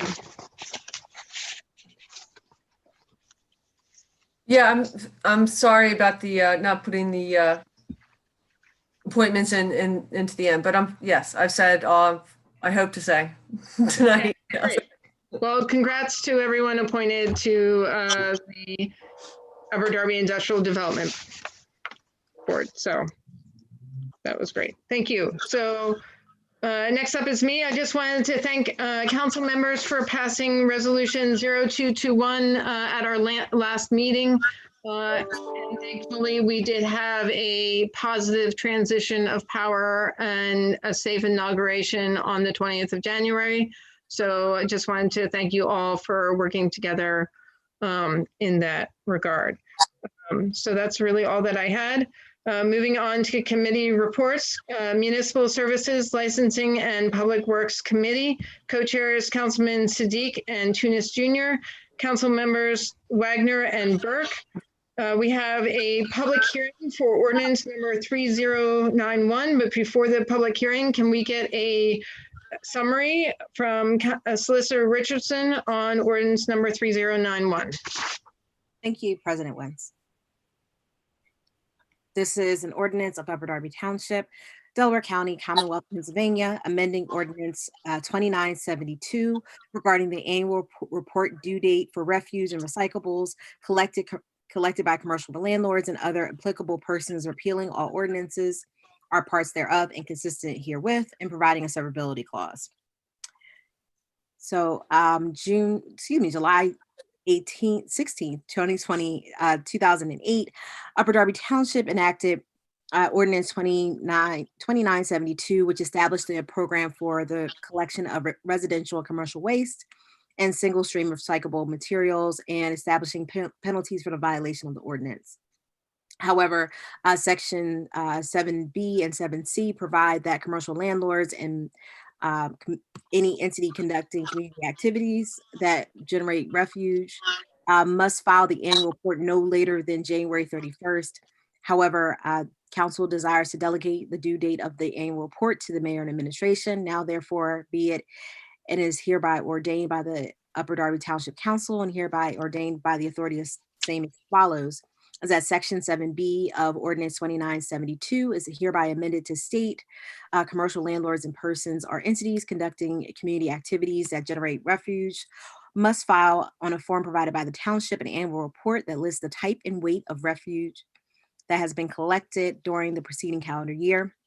And this is the change. Said report must be filed with the township by a date determined by the administration. Section 2 is Section 7C of Ordinance 2972, hereby amended to state commercial landlords and persons or entities conducting community activities that generate recyclables must file on a form provided by the township an annual report that lists the type and weight of recyclables that have been collected during the preceding calendar year. And this is a change. Said report must be filed with the township by a date determined by the administration. This is effective immediately. There's a repealer clause. So ends the reading. Thank you. At this point in time, can we get Ms. Dobbins back on so we can open the public hearing for ordinance number 3091? Council President Wentz, there are no public comments on this ordinance. Oh, okay. Well, so now that seeing that there are no public comments for ordinance number 3091, then I officially close the public hearing for ordinance number 3091. Thank you very much, Ms. Dobbins. And at this point in time, can we get a motion to approve ordinance number 3091? Sadiq, Councilman Sadiq, and Gwen. Okay, are there any questions or concerns on this ordinance? Councilman Bonnet. Thank you, President Wentz. A couple questions. Is it fair to assume that this applies to all entities that are not eligible for trash pickup by the township? So what this specifically refers to is commercial property. They are also, like the township, required to do recycling. So we're just asking for their data back. It doesn't matter if we pick up their trash or not. As far as I know. Plus other entities are included in this. The school district, churches, like things, other entities. They're separate. There's residential recycling and there's commercial / industrial recycling. Thank you for that, This Mayor. is just something that the state considers. It's like, it's their thing. We're not determining that. It's their program. And all the data that we're collecting through this goes towards the township's 904 performance grant to the deed. Okay. All right, thank you. Another question though. How is it that they will be able to type and weigh their refuse? What's the mechanics of doing that? Well, so each of, all the commercial businesses and properties, they have a handler, right? It could be Optinacker or, B&L or whomever.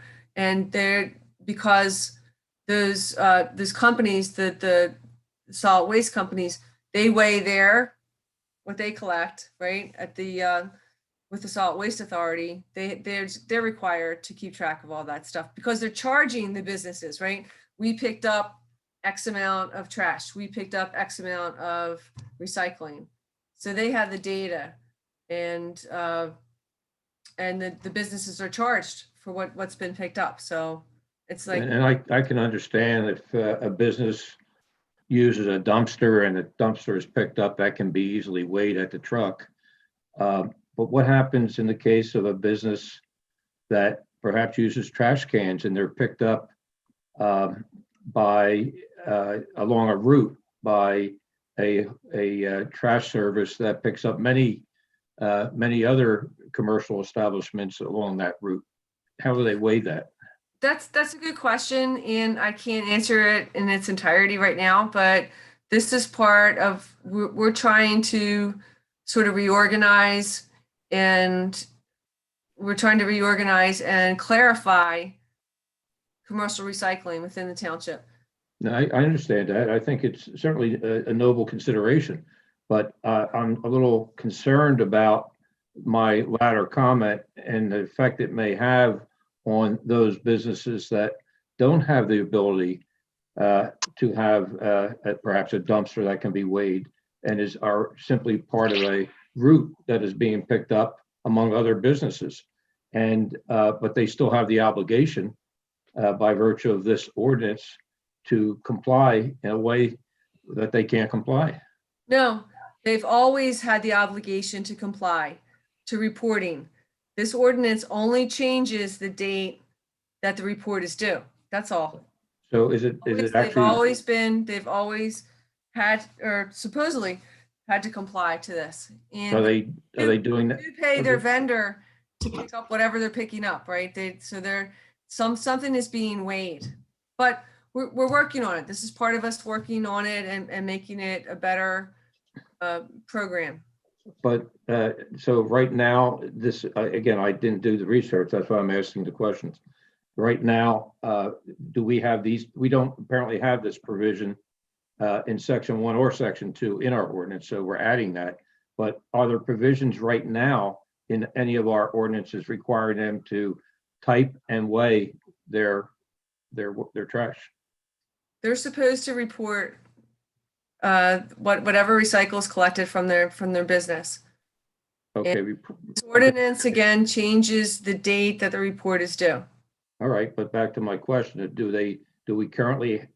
they currently required to type and weigh with those specific, filling in a form with that specific information? I can understand them reporting, yes, they do comply. They do recycle, for instance. And that's an easy thing to state. If they have to weigh and they have to sort of classify, I guess that's what type means. I just don't understand how they can do that under certain circumstances. Well, They were actually, doing it before. sorry, CAO Rangiani wanted to weigh in. Well, sure. I'm just trying to help bridge the gap here. It Yeah. sort of depends what you mean. It sort of depends what you mean by require. There's no penalty for non-compliance. It's helpful to the municipality if they comply and report the data back to us, or we get money back from the state through the performance grant. And as of right now, our response rate is about 2%. So we're leaving a lot of money on the table. But again, for those 98% of folks who are quote unquote non-compliant, it's not like they're being issued a citation or there's some penalty. The purpose of moving the due date is just to give us the opportunity to have a little more time to follow up and do education and encourage more people to voluntarily comply. So it's not as if there's a requirement with a penalty. It's sort of the equivalent of an unfunded mandate. I mean, they're required, but with no penalty. So it's more of a request for them to do this, and they would not be penalized, they would not be fined should they not do it. Right, but if they do it, the township will receive money from the state. Okay, got it. Thank you. Yeah. Councilman Gwynn? It's just a timing issue of getting the information. Well, I would think it's not just the timing, it's by moving the date, it gives more of an opportunity for the businesses to actually fill out the form and report the information versus the original due date was sometime in January of the year, to report back in reference to the year prior. Less than a month is not sufficient amount of time for people to report on those types of things. So the opportunity of the township to move the reporting date gives the township more opportunity to collect more data from more of our businesses. Right? So, any other questions or concerns? Seeing none. Can we get Ms. Phillips with a roll call vote of ordinance number 3091? Yes, thank you, Council President Wentz. Councilman Tunis, Yes. Councilman Gwynn, Yes. Councilwoman Phillips is a yes. Councilman Silva, Yes. Councilwoman Blackwell. You're muted. You're muted. Councilwoman Blackwell, you're muted. I'm going to read your lips and that's a yes. Councilman Burke, Yes. Councilman Siddiq, In favor? Councilwoman Faralia, Yes. Councilman Barnett, Yes. Councilman Yes. Wagner. Okay, Yes. thank you. Council President Wentz, Yes, all yes. great. Thank you all. Okay.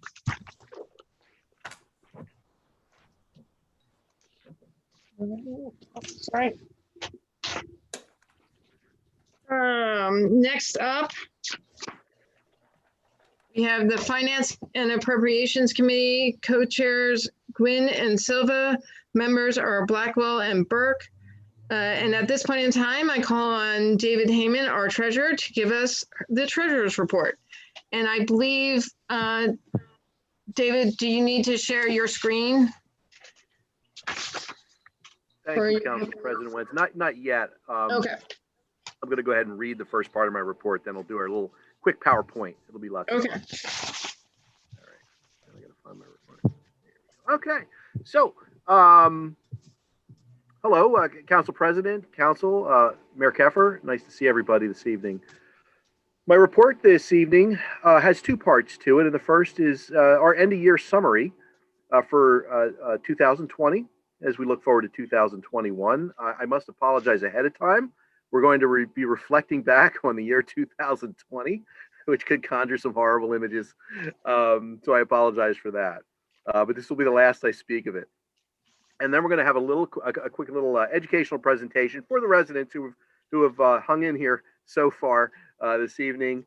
We're going to kind of go over sort of a graphical view of how the township's finances are structured, so that everybody has a good idea how the whole process works financially. We think that will be pretty good. All right. So my report tonight summarizes the township's financial condition for the year ended December 31st, 2020. My report normally contains a projection of our financial position through the end of the year. There's no need for that this evening because the projection is the budget from January 1st through January. So we'll be picking up start to do projections in February and give you those numbers as we move through the year. So in 2019, the township's consolidated operating expense budget was set at $97,939,557 with a corresponding revenue budget of $93,726,416. That budget included a spending plan for 4 governmental funds named the General Fund, the Sewer Fund, the Highway Fund, and the Sinking Fund. So those 4 funds remain the funds that we used through 2020 and are using into 2021. We ended the year 2020 having realized operating expenses of about $87,091,406 with revenues of $88,502,072. So it turned out to be a surplus of $1.4 million. Now I use the term about because as I understand it, we may be struggling with the year ending on our antiquated technology, which hopefully we will put to rest soon with an updated financial system. But in the meantime, the year ending was a little rough the last time I was over at the Township building. So these are approximate numbers. And when I come back in February, we'll have the final year end figures for 2020. But it was pretty close between revenues and expenses in the reality. So looking at our cash position, wrapping up the year, our cash reserve as of December 31st stood at $5,394,429, right in the middle of the projection we had made back in November, where we said it would be between 4 and 7. There's also the $5 million bridge loan that was approved by council. So we'll have a nice $10 million reserve to meet the obligations until the tax revenues start coming in to shore up the bank accounts.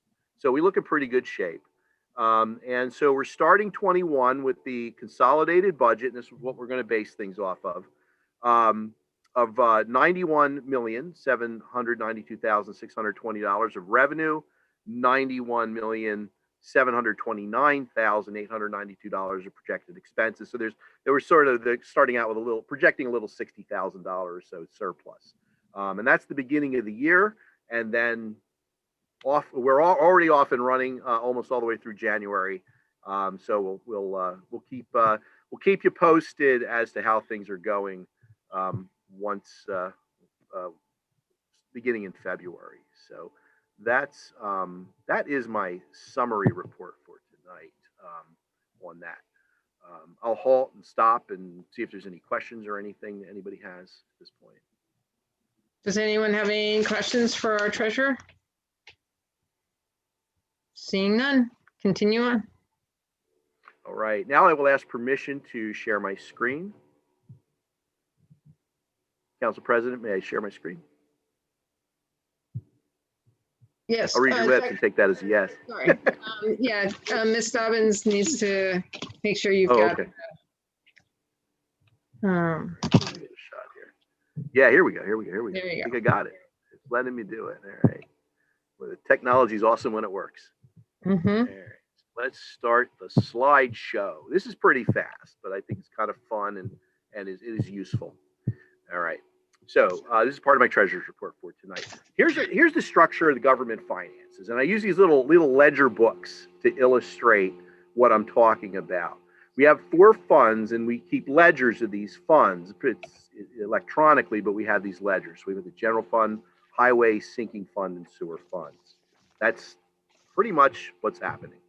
Each fund has 1 or more bank accounts associated with, and that's where the money's actually at. So that's what you should know, is that there's real money. It's in these bank accounts, and they are tracked and matched with the ledgers. The way the process starts in the 4th quarter of each year, and again, I'm sorry for reflecting back on 2020, gives me the heebie-jeebies. The administration proposes a budget. It's debated in council, and council eventually passes a budget. And we have that. We have a budget going into 2021. So our 2021 budget, again, just reiterating the numbers I just read, we have estimated revenues of $91,792,620.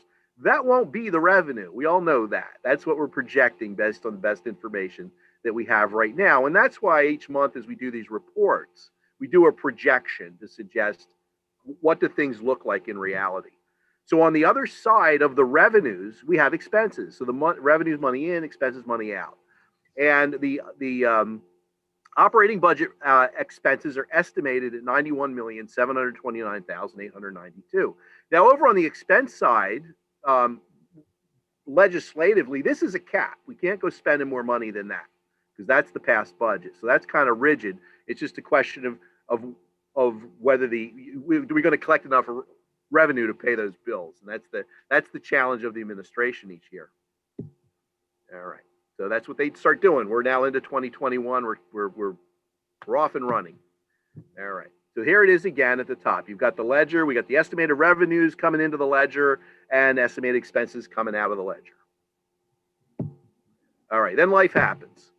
So what happens is, for example, this is the general fund example. General fund, the big revenue sources for the general fund: property tax collections, parking meters. I no longer feel bad about putting money into parking meters because it's helping us, pay for our fire trucks and so on. Licenses and permits, grant funds, there's a whole lot of revenue items, but these are some of the big ones, just to illustrate. And then on the other side, we got money going out, and they're called expenses, just like you would at the kitchen table. We pay the council their money, the fire and police, sanitation, parks and rec, just an example. And again, there's a dozen or more of these departments that each have budgets themselves. That's how the general fund works, and all the other funds work pretty much the same way. You've got the highway fund, and it has its own revenues and its expenses. You've got the sewer fund, same thing. This works on fees. Sewer fees are collected. Grant money might come in to help fund some projects. And then we've got, of course, labor costs and so on. I love the manhole lids. When I saw that, I said, I got to put the manhole lids in. All right.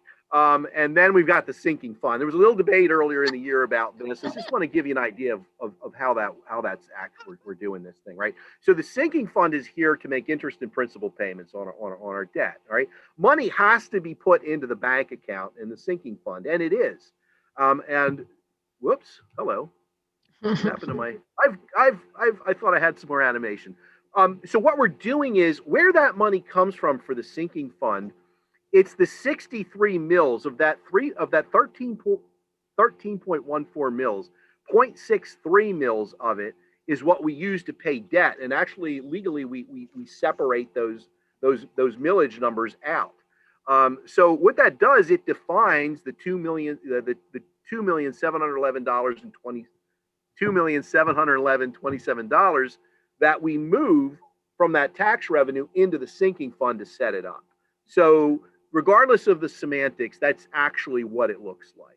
And it's using what's called, what Gary calls a contra fund up in the general fund to get that money down there. But whatever we want to call it, there it is. And that's how the money gets in, and then the money's paid out. Okay. And that pretty much concludes my presentation. What I'm hoping to do is have a little bit of a educational presentation at each of my for each of my reports each month, just to kind of keep it light and help our residents become more informed, so that you can understand what's going on behind the scenes. I am going to stop my share and give that back to you folks.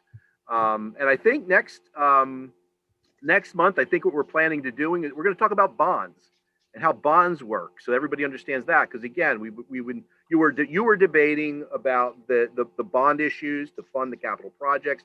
So I thought, why don't we lay that out there again, simply and graphically, to explain how that stuff works. So that's what's going to be coming.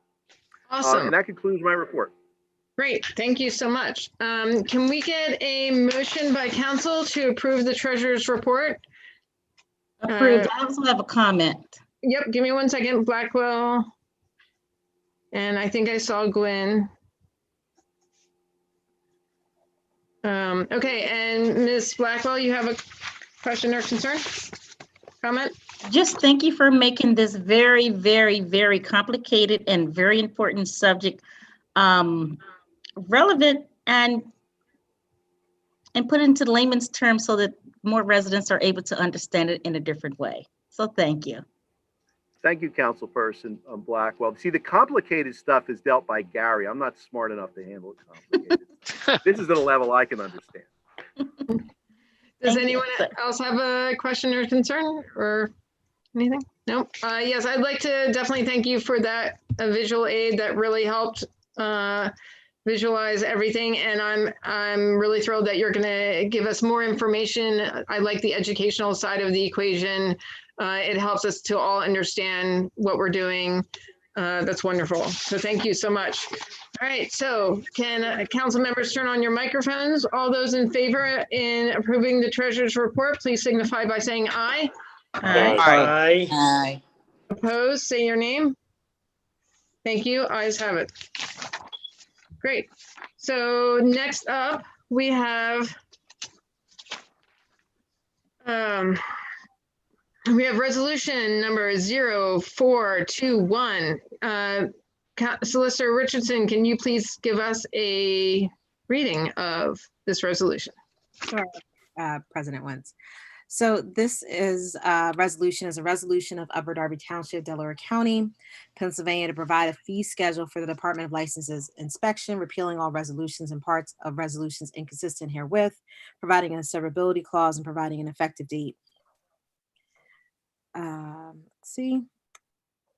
This is pursuant to the provisions of the Upper Darby Township Home Rule Charter, Administrative Code, and various ordinances, departments of license inspection. The department is responsible for protection of persons and property within the township through the general administration of enforcement, zoning, subdivision, building and related structural and land use codes. And this, whereas to facilitate the protection of persons and property through the general administration of enforcement, zoning, subdivision, building, and related structural land use codes, such supervision and administration, it is necessary that the operators and/or participants in these activities obtain certain licenses and permits and be charged certain fees from Upper Darby Township.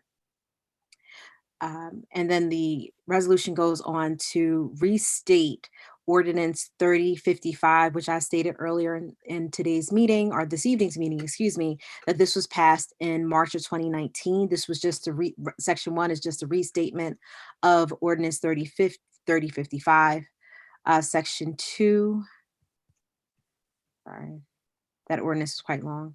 Section 2 is a restatement of Ordinance 1320, which was passed in 2020. Section 3 is a restatement of Resolution 2016, also passed in 2020.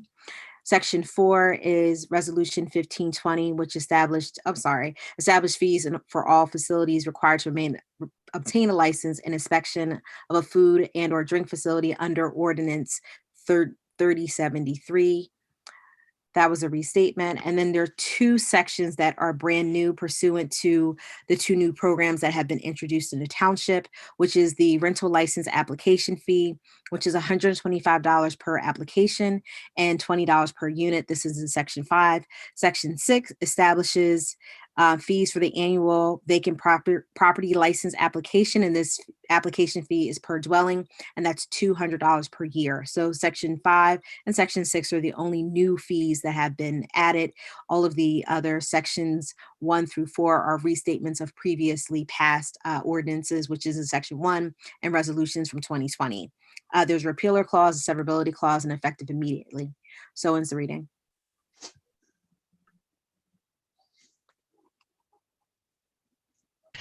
Great, thank you. I have to unmute myself. Okay, great. So can we get a motion to approve resolution 0421?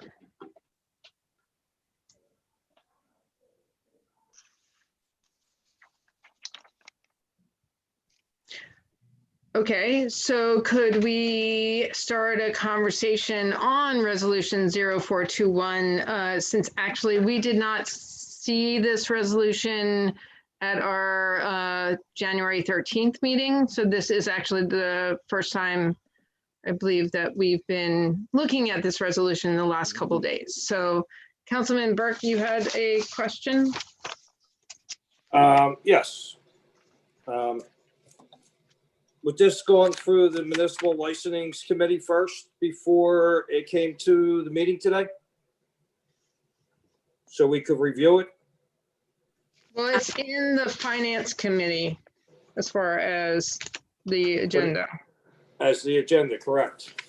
But should it have come through the License and Municipal Services Committee before it came to tonight's meeting? I know it has to Again, do about I fees. apologize because the only thing I was talking about was those two new programs, one of which was discussed at the last committee meeting and we referenced the $200. So I just took the Okay. opportunity to consolidate everything, but that's up to council what they want to do. That's all. I'd like to table this and move it to next month before it goes to the Finance Committee or the Licensing Committee before we move on with this. I second that. Seconded. Okay, so Burke and Barnett. Okay, Councilman Silva, did you have a question or concern on tabling resolution 0421? You need to turn on your mic. There we go. Sorry about that. Yeah, I'm not against that. I appreciate the solicitor for, I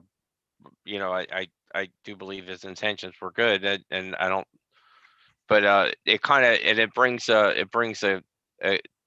good point that a lot of these fees are very unclear and they require review. I'm not sure how much of all of this we would be able to get to in a month, but I do believe we should certainly address some of the more glaring things that need clarification. So yeah, I'm not against that at all. Okay, CAO, did you want to? Yeah, I'm sorry. I just think there might still be some confusion, and obviously council is, free to act however they feel is in the best interest, but this is a consolidation of existing fees. So they've been voted on already by council. It's the consolidation of existing fees that exist in current township law. So they've gone through the committee process and gone through the public process and been voted on. Some of them predate, well, probably not all of the members. I mean, I would imagine that Councilman Bonnet was probably here for all of them, but I mean, some of them predate every other member of council serving on this council. Some of them were voted on by some or all of the members of this council. So I just am not sure, to the extent that they're unclear, that's sort of a dicey area. But again, right. So I think, Right. And these were all reviewed by staff, just to let you know, but yeah. Right. So, but this particular resolution, we did not get our hands on in its entirety until a couple days ago. And when you read the wording, there's a lot of funk with the wording. And I realized that a lot of stuff was copied and pasted from previous ordinances.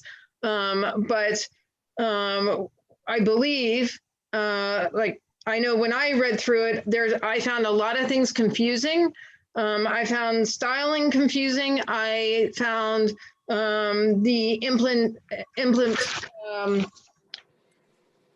the way things were written confusing. The implication of if you go to do say work on your house or on electrics, if you do work on your house from $0 to $1,000, you have to get a permit. Well, does that mean that when I go to replace a light bulb or if I fixed a switch inside my house, I would have to get a permit to change that switch or to put up a ceiling fan in my house? Do I need a permit to do that? And I realize that a lot of this is us seeing all the different ordinance sections of all these different ordinances put together in one resolution, but seeing it like this has brought up a lot of questions and concerns. I mean, that's just one of the questions I had, but there's I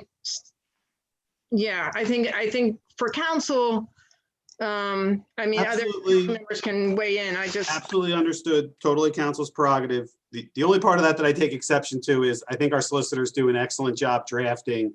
They are serious professionals and they do an excellent job. So I thank them for their excellent drafting on this and other resolutions, and I relent.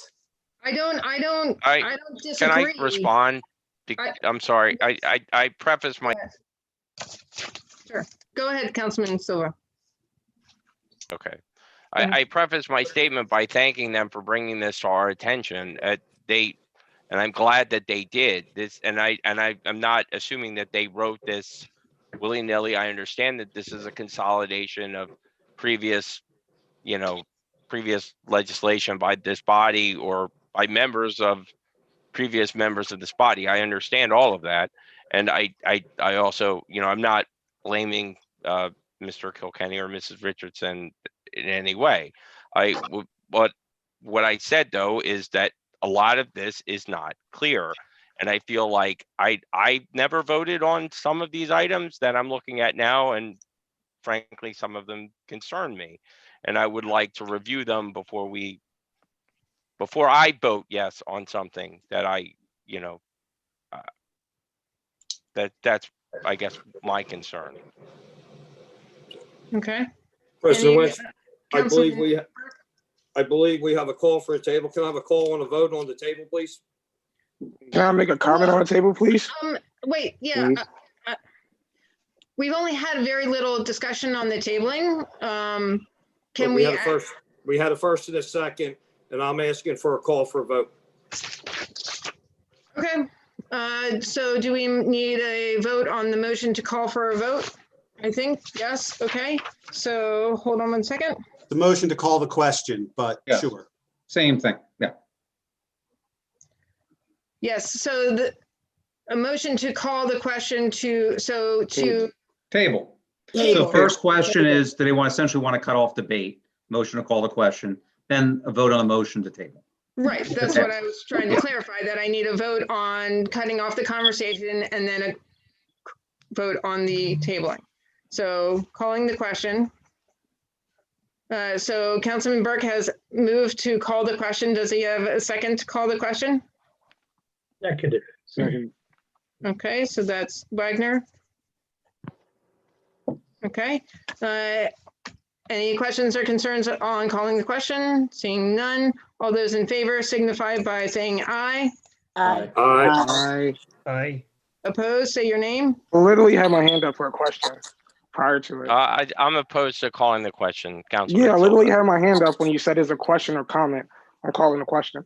All right, so no is Tunis and. Well, I have my hand up to make a comment on the call the question. I know, and when. Which preceded the vote.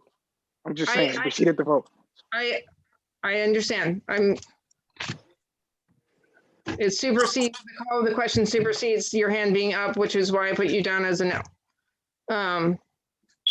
Okay, and then, so I have Tunis, Silva, and Wentz as a no, and then I have everyone else as a yes. Okay. So we move to calling the question. So I never get an opportunity to comment on a call to question. When you ask, is there any questions or comments for the call to question? Because the motion to call the question happened before I got a chance to call on you. Okay. That's. I know. Okay. So going back to the original motion to table, let's do a roll call vote, Ms. Phillips, to table this resolution 0421. Sure. Councilman Tunis? I'm going to vote no on tabling. I never got the opportunity to express the concerns of the residents of the 7th District. I never got an opportunity to say what my constituents want or how they feel about this issue. I'm not saying they're in favor or opposed. I just never had the opportunity to state anything. So I don't feel comfortable voting in favor of tabling without expressing my constituents' concerns. Thank you. Okay. Councilman Gwen? Yes. Councilwoman Phillips is a yes. Councilman Silva? Yes. Councilwoman Blackwell? Yes. Councilman Burke? Yes, and all council people and all residents will have their voices heard when we bring this through committee, whether it's finance or licensings. Thank you. Councilman Siddiq? Yes. Councilwoman Faralia? Yes. Councilman Barnett? Yes. Councilman Wagner? Yes. And Council President Wentz? Yes. All yes, one no. Okay, so resolution 0421 has been tabled. Okay.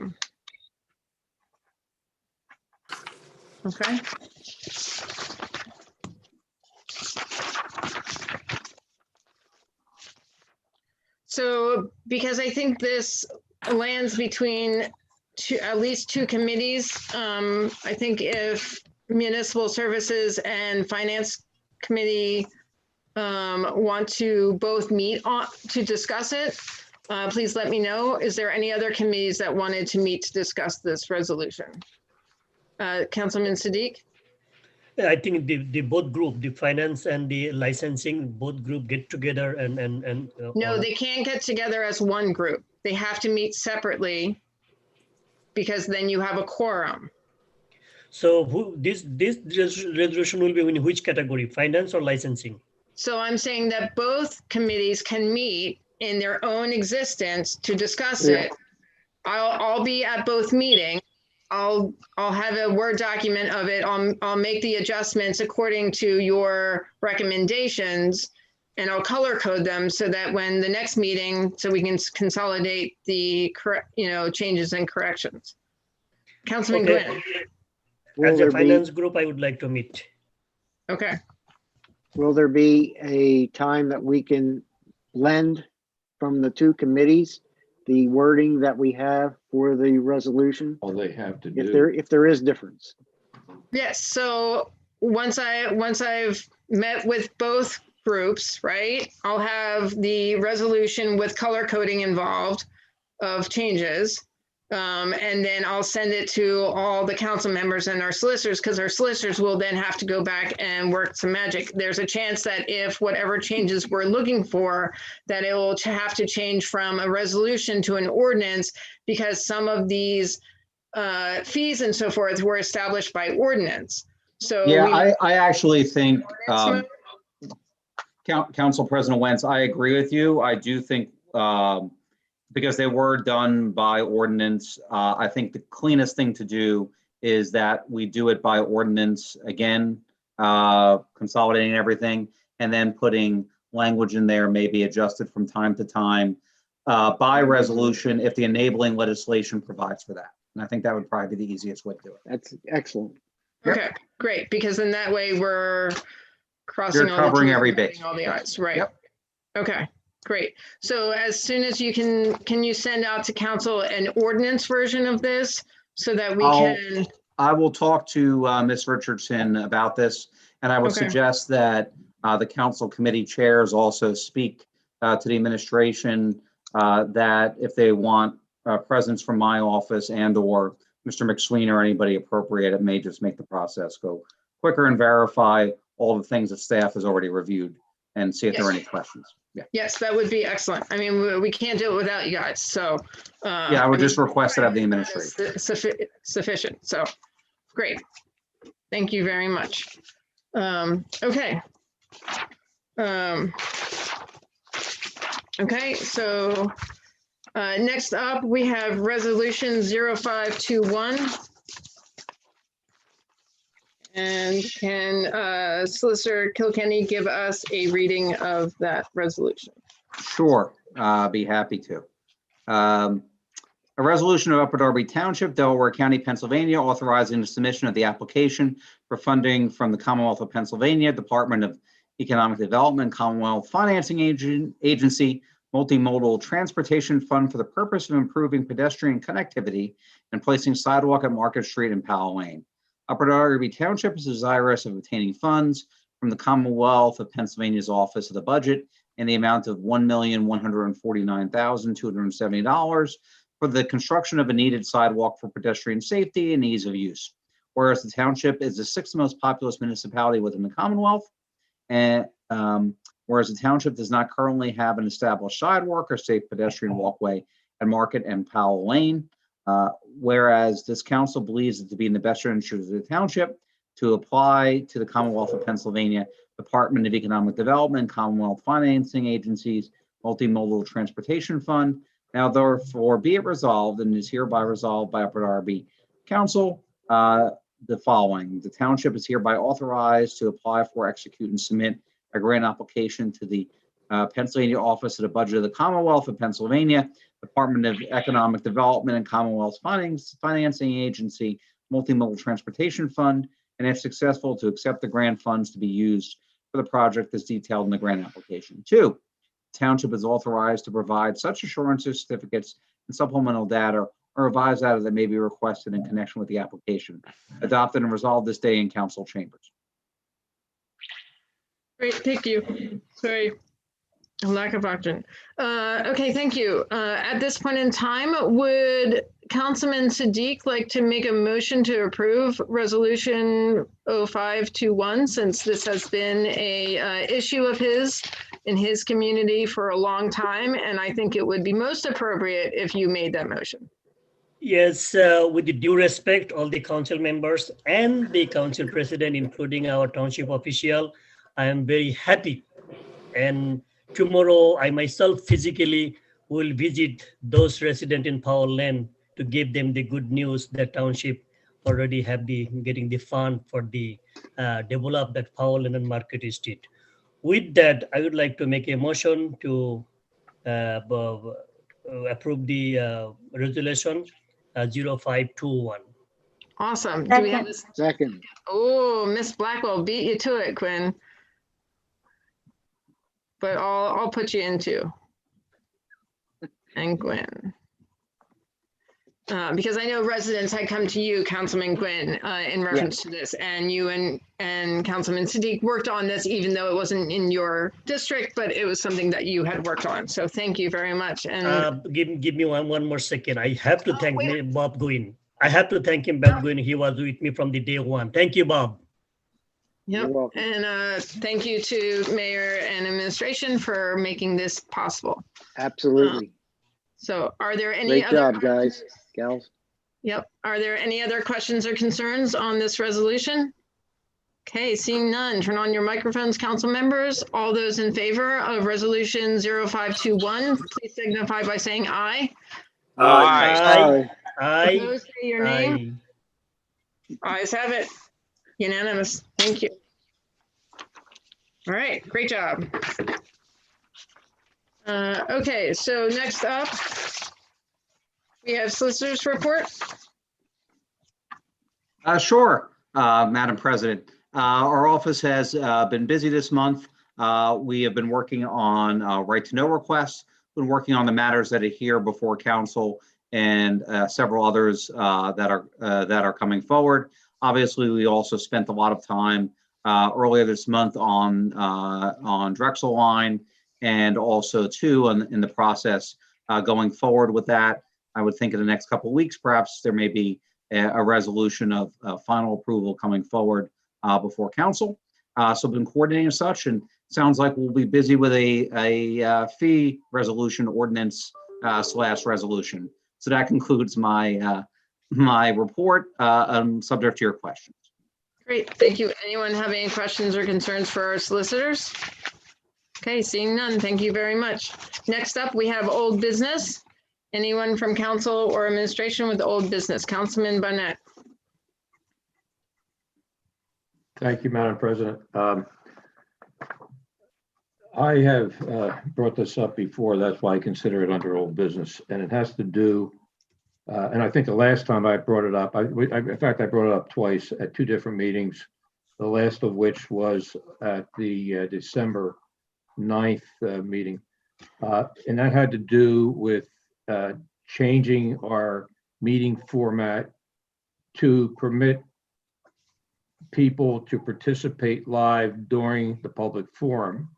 And I'm bringing that up again because I think when the land development application is presented for final approval, which, as the solicitor just pointed out, may be in the not too distant future, I think it's important that we have and give the community an opportunity to voice their comments in person live. So I want to ask if any further advancement and consideration has been made to allow that. I do have another question on another issue, but I'll save that for new business. Okay, I'm sorry, I did not get an opportunity to speak with the mayor and administration on the practicality of being able to do that. I feel that we are still kind of handicapped by the fact that our agenda and ordinances and resolutions don't actually come out until the day before the meeting. But I will make sure to talk to them tomorrow about it because but don't forget, public forum is not just for ordinances and agenda items. It doesn't. The Home Rule Charter says that people have the right to address council. Right. And well, they are addressing council via email due to COVID-19. They are having a chance to address council. So it's not that they're not getting a chance to address them. They're just not here to have a conversation. But they're not necessarily. And questions are being answered along the way. So it's not that they're not getting information. It's just they're not physically here. I certainly appreciate that. And the point is, though, that many people may have comments that does not depend on an agenda item. So they may wish to voice those comments. And I realize the current mechanism of emailing is certainly a way for them to voice their opinion, but it's not quite the same. And remember, we do this at the zoning hearing board level. I should say the zoning hearing board does it. And I see no reason why we also cannot do that and allow people to voice their comments live. Councilwoman Billups, did you have a question on this, or you need to unmute yourself? Unmute yourself. There you go. I do have a question. Thank you. So I am aware that the zoning hearing board holds their meetings that way. However, they do get their agenda out way, I don't know, like about 2 weeks in advance to the public, a week or two in advance to the public, right? And those things are specific. And Pam asked them to, if they have questions, to send their email into her. And if they want to say something in public, she does say to send a request to them. So, and sometimes those meetings are very long. Last week, we didn't get out of there until after 11 o'clock. And public comment did not happen. And public comments never happen. So just making you aware of that. Thank you.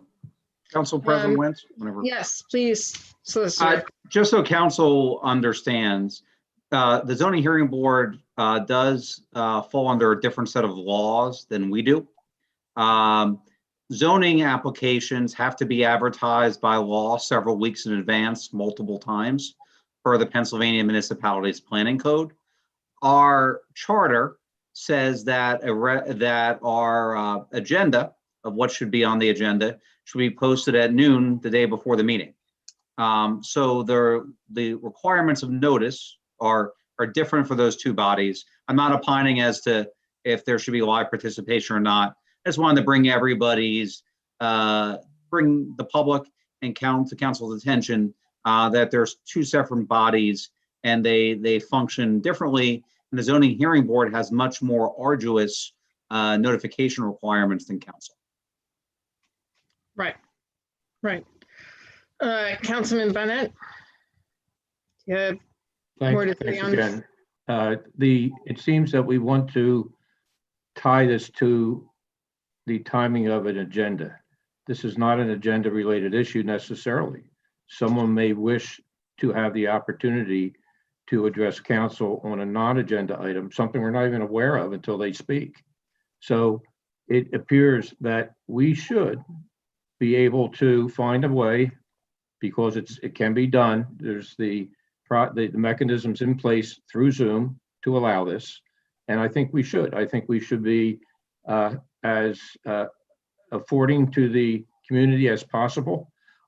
In fact, my position, we should never put a limit of time on the numbers of people that have an opportunity to speak.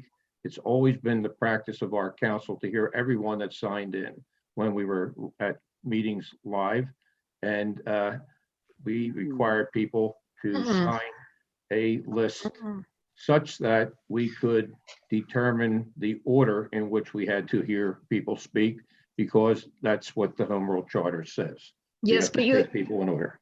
But Councilman Burnett, you only gave people 25 minutes to sign that sign-in sheet. It's not like people today have from noon the day before until 7 o'clock or at the end of an ordinance to send in a comment. You gave them 25 minutes. That's not true. Yes, it is true. It is absolutely not true. They had to sign in before 5 minutes before the meeting. Correct.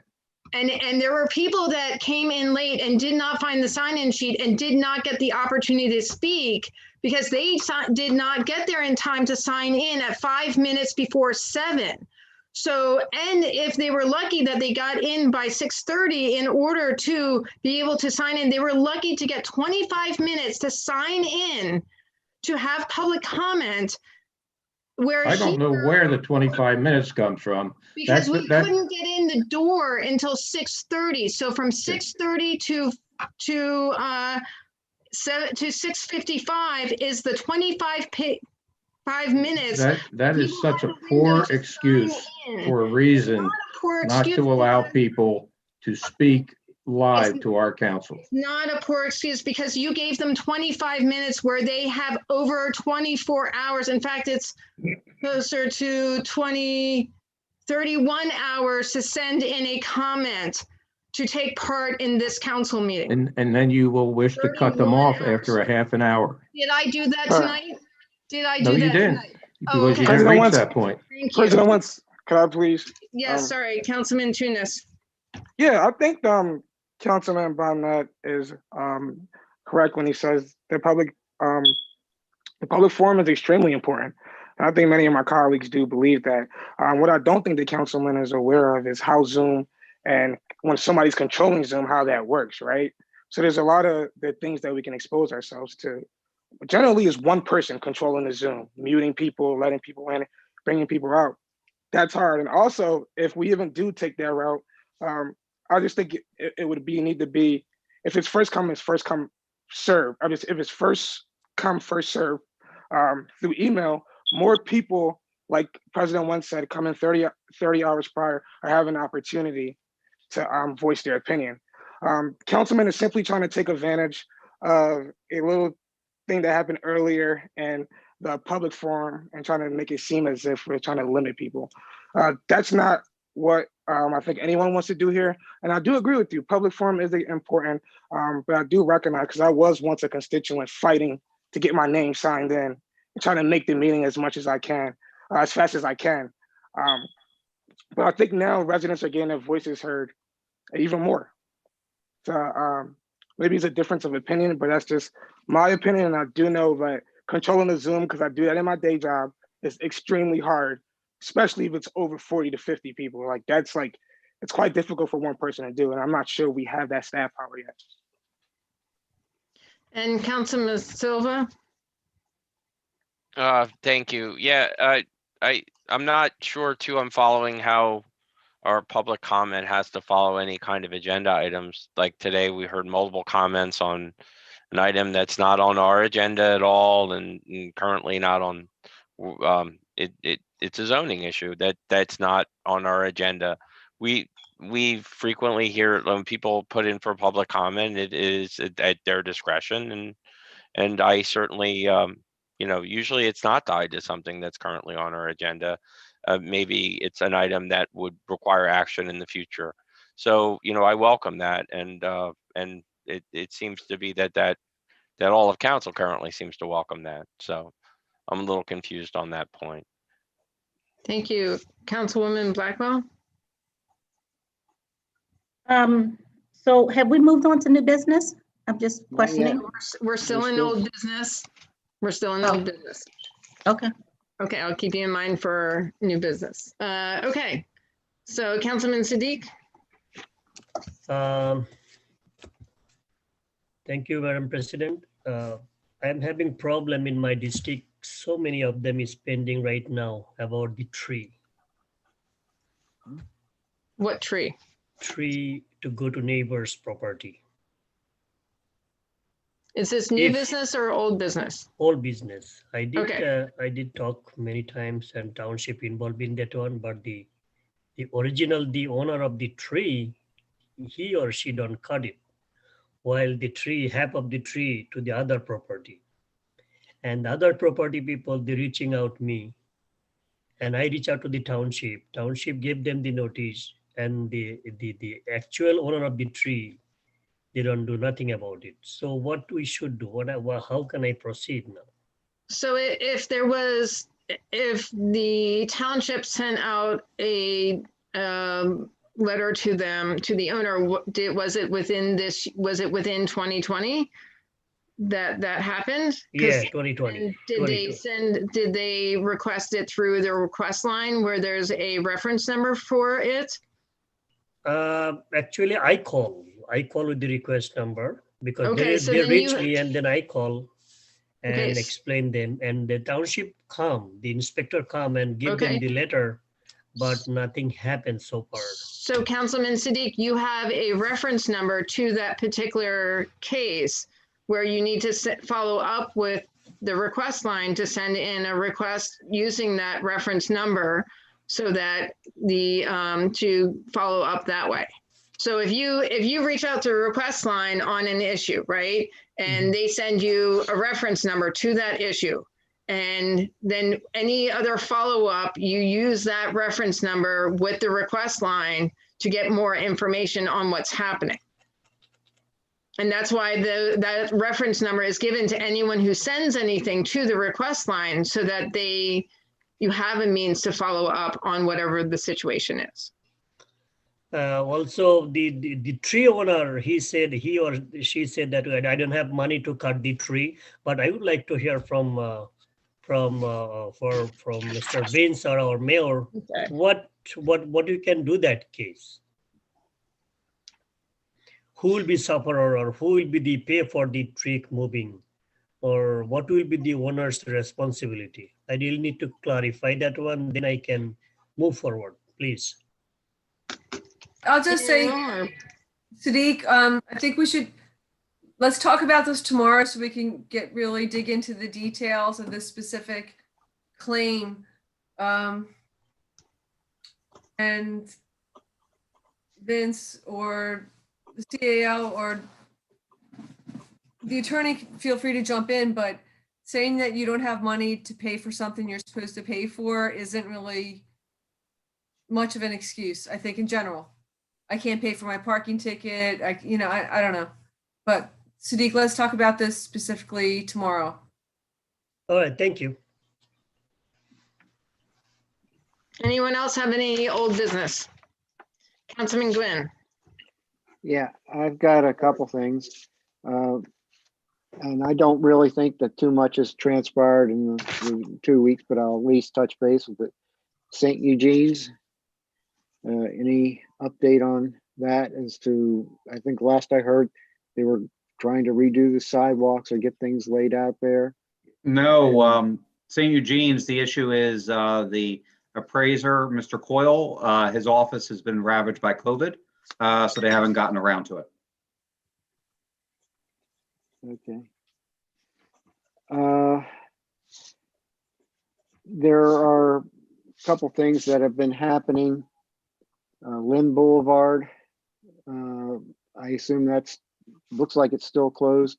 Any ideas to what will be their CAO activity there? Yeah, no, Lynn Boulevard, good news on Lynn Boulevard. It is actually reopened. They still have some equipment out there, but it actually is reopened. Oh, good. I'm glad to hear that. Thank you. Okay, great. A lot of places had street repair work, or I should say, under the street repairs being done for water or gas or things like that.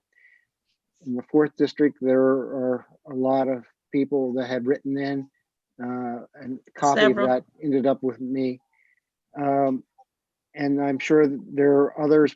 I've seen Rosemont Avenue and Burnley had a lot of activity done there too. I know they're supposed to do ultimately a curb to curb covering of those streets. Do we get any communication from the related vendors as to what their timetable might be, when they plan to do that? And how do we follow up with them to make sure it does get done curb to curb as opposed to just the little patch where they did the digging? Yeah, we do get that communication, and I'm happy to let the township engineer, Mike Galante, talk more about that because he tends to handle those on a sort of day-to-day basis. Councilman Quinn, just to give you an update on the status of the road program. So what happens is Aqua and or Pico may do work within a township right away. As part of that work, they come to the township and they give us the opportunity of either accepting a contribution and we could do a full mill and overlay, or they would do a half mill and overlay. The roads that you're referencing are scheduled to get a full mill and overlay. The township did accept the contribution. That work is scheduled. The road program is scheduled to start at the end of February. So those roads will receive ADA accessible curb ramps and a full width mill and overlay. If you'd like to see a copy of the map, I can circulate that to council. Have a full map put together with the roads that are scheduled to be milled and overlaid. We would love to receive that. That would be awesome. Thank you. Yeah. Thank you. It helps us to then communicate to the people what's happening and when to look forward to it to occur. Yes, no problem. The other thing, I wanted to get the traffic studies done on two streets. I'll be specific: Sellers Avenue and Lakeview that we talked about before. I know at that point in time when we last discussed the thing, you were going to have a meeting over at Parkview and go through some activities there. Just following up. Mayor? Bob, we do have those streets on the list. we're doing the best we can with the equipment we have to do the speed tests. And Mike Galante can give a more specific update, but I'm pretty sure that the speed test moved from Owen Avenue to Parkview recently. Yes, Councilman Gwynn. So there was a on-site meeting about 2 weeks ago with the residents. We walked the entire length of Parkview.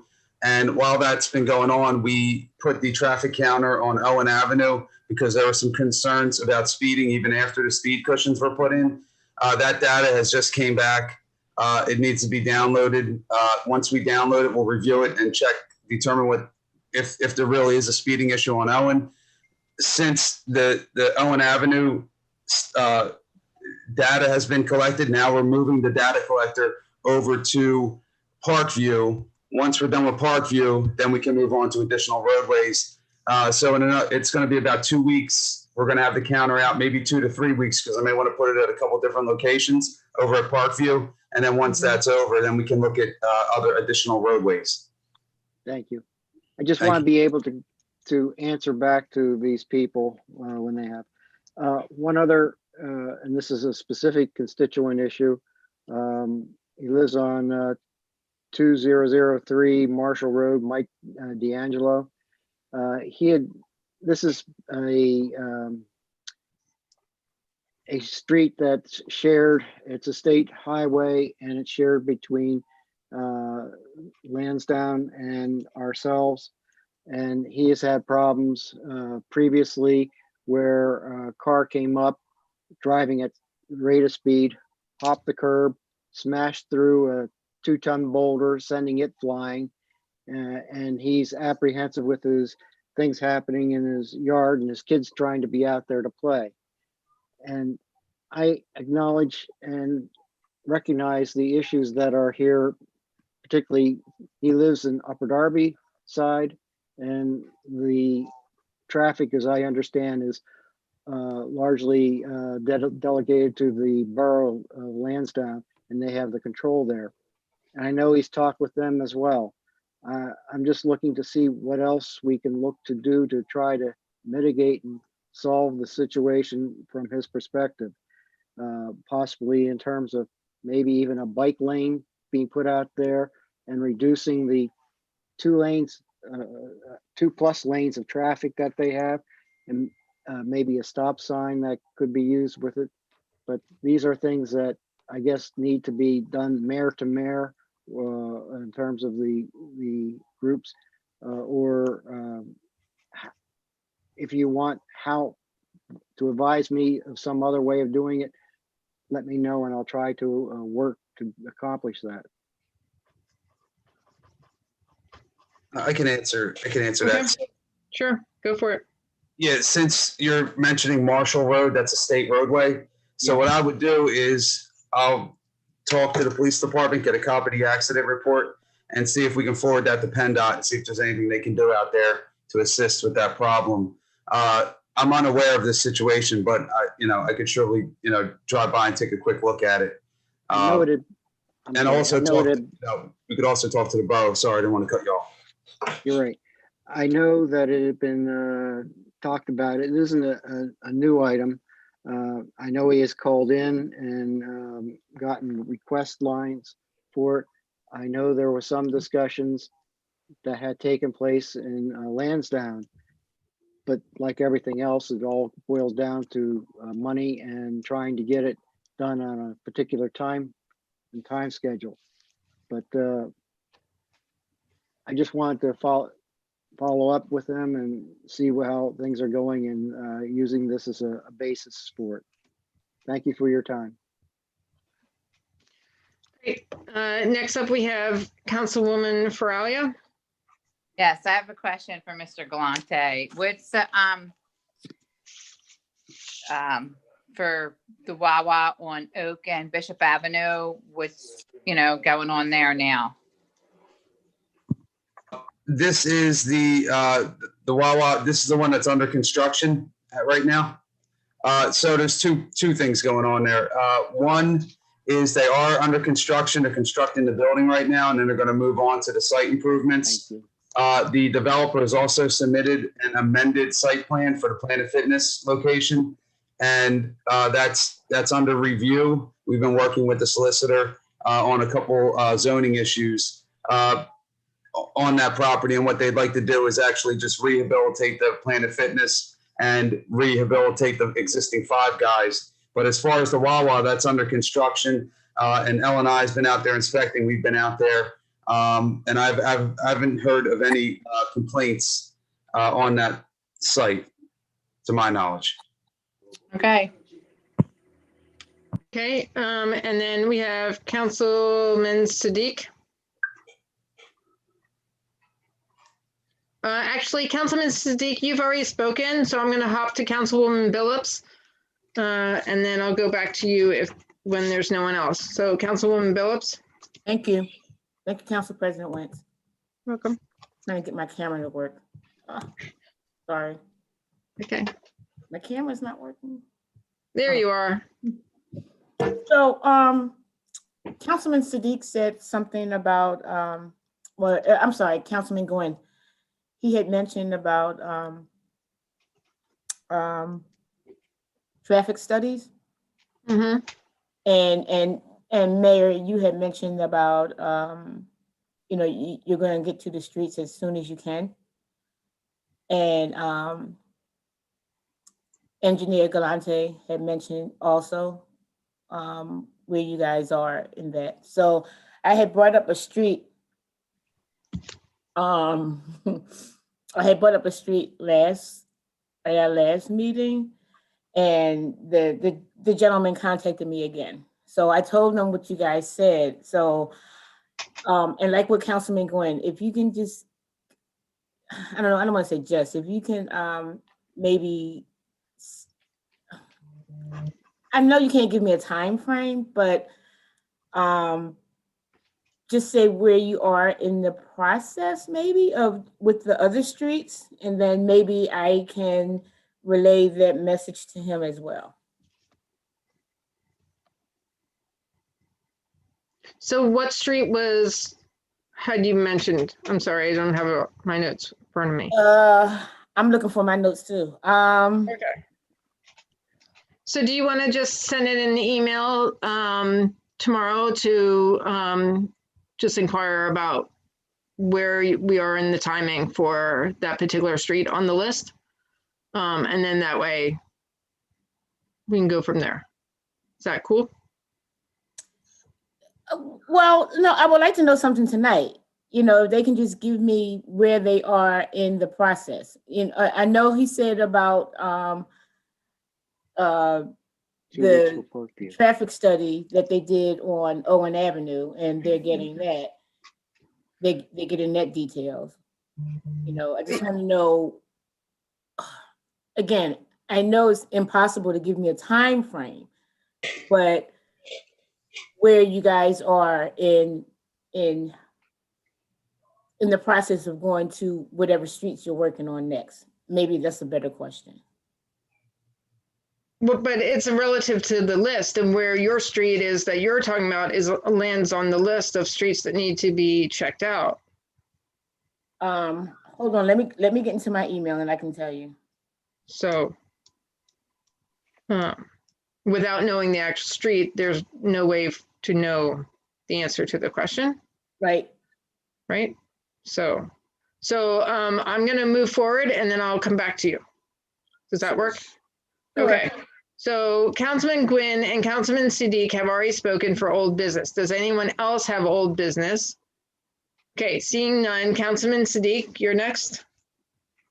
My question to Mr.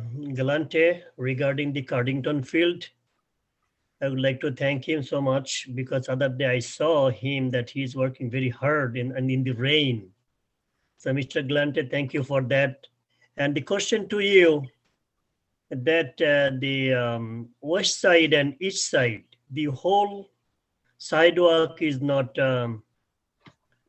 paved, but north and south, both sides has paved the whole sidewalk. There's any purpose, any reason that these two sides, there's some area for the mud area? Yeah, just to give you just a brief overview of that project. The intent was I believe there was some kind of litigation there. The project started about 2 or 3 years ago. The funding was allocated to repair portions of the sidewalk that were not compliant. So as part of the project, we focused on doing the maximum amount of sidewalk repair that we could to maintain ADA compliance and acceptable standards for sidewalks in accordance with the Township Code and PennDOT Publication 408. So essentially, based on the available funding and based on the scope of the project, the areas that needed to be made compliant were made compliant. And Walnut Street side and that adjacent section both needed all the sidewalk to be redone. It was about 90%, and there was only maybe 1 or 2 blocks that we could have saved. So we made a conscious decision just to do the whole stretch of road. On the side streets, we did what was necessary to maintain compliance. No, I was saying that the east and west side, which is Chatham Road and Kent Road side, yes, they have some area, surface area. What is that for? Is it due to fund lackness, or why that area is surface area is not paved? Why is not? Other way I can say, why the whole sidewalk was not repaired? Because we saved as many blocks as possible based on the available funding to maintain compliant sidewalks. And that was the scope of the project. Okay. Thank you. Okay, Councilman Gwynn. Yeah, I had a request from residents off of Keystone Avenue. If there could be a police presence put up there periodically at Beverly Boulevard and Keystone, as well as Fairfield Avenue and Keystone. There's a lot of people that literally run the signs, and though it's supposed to be a slower speed limit, people do what the best they can do in the shortest period of time, speed wise. So she's very concerned with the kids that are in the area to see if they can, if the police be able to help mitigate some of that. I got a question. This is the 4th district you're referring to, Councilman? No, it's not. No, it's actually. Keystone is a boundary street. Yeah. Okay, all right. Sorry, I Right. apologize. Sorry, And the- President Wentz. Apologize. It's all right. It's all right. It's that fine line between the Okay, thank you. 4-2 and the 5th. So, All no, right. it's all good. And Councilwoman Billups, Yes, did you thank find you. your information? What do Yes, you I did. Thank you, I appreciate it. So I actually brought this up back in on December 28th. It's the 7200 block of Bradford. Bradford. Yeah. Right, it's on the list. Yeah, thank you. Thank you. So I just want to know, because you know the resident keeps constantly contacting me and again about when he has a time frame. So I just want to give him some information as to processes and what that looks like for his blocks, because I know we all went out in the 4th district, and because I did tell him that we went out in different districts, so just want to give him some information. Mayor Keffer? I just want to say something really quickly, because I don't want to extend the meeting any longer than it's been going. But we, and what I mean by we is myself, Michael Galante, Joe, who heads the Public Works, and CAO Vince Rongioni. We're working on having a template so that everybody understands how we're determining whether a speed hump is used, and what the process is. So hopefully that'll be out in the next couple months so that everybody has a clear understanding.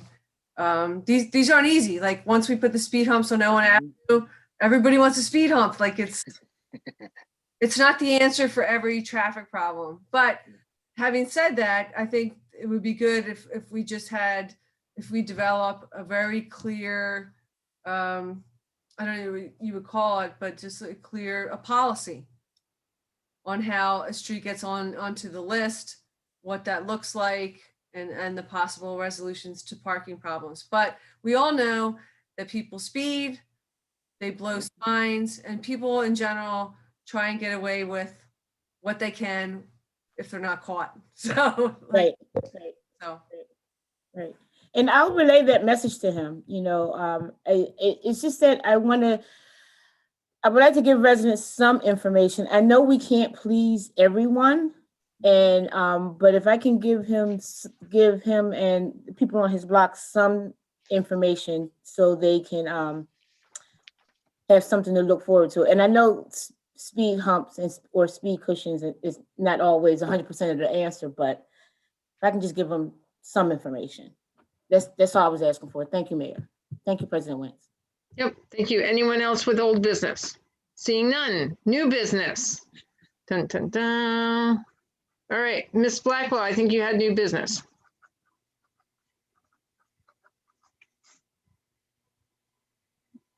Was there? Well, this may go under new business or public welfare. So just for the residents or Upper Darby, that effective as of 11 a.m. this morning, there has been a domestic terror alert by Homeland Security, just to let everyone know that that is in effect until April the 30th, 2021 at 1 p.m. So that's for all of our residents to know and be aware of. And there are some that are not on YouTube or the internet, but that is important information for Upper Darby. And do you have a little bit more information on what that means to our residents? Because it actually sounds kind of frightening. Well, they have to go to the Homeland Security website to get more data.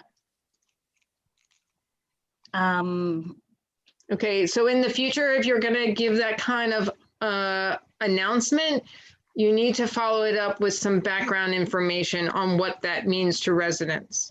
Okay. For the future. For the future. All right. Okay. Thank you. Okay.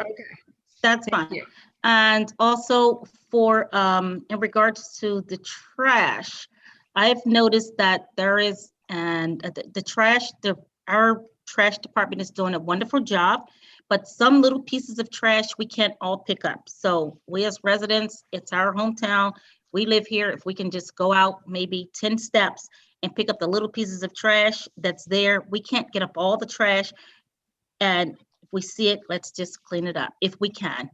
That's the second thing. And then the third thing is that on Saturday, April the 10th, there is going to be a cleanup for the trail. And if anybody need any more information regarding that, they can contact me. That's for the Darby Creek Valley Association. They're doing a cleanup. So if any areas in Upper Darby that are doing cleanups, we need to let others know so that we can all try to participate and get that done. Great, thank you. Councilman Silva? Yes, actually, it's a wonderful segue, Councilwoman Billups. I am planning a cleanup on February 13th at the it will begin at the Oakview trolley stop, which is at the foot of Creek Road there. And we're going to actually work on the hill along Creek Road from the corner of Denison, Blanchard, and Creek, work down towards Creek Road. While during the winter time, a lot of the foliage is not there. So it seemed like it would be a good opportunity to try to pick up some of the things that get dropped there. So yeah, that will be Saturday, February 13th, 9 a.m. Actually, we could meet at the Oakview trolley stop at the foot of Creek Road there, right off of the intersection of Blanchard and Denison and Creek. Great, thank you. And then Councilwoman Faralia, was that up from previously or?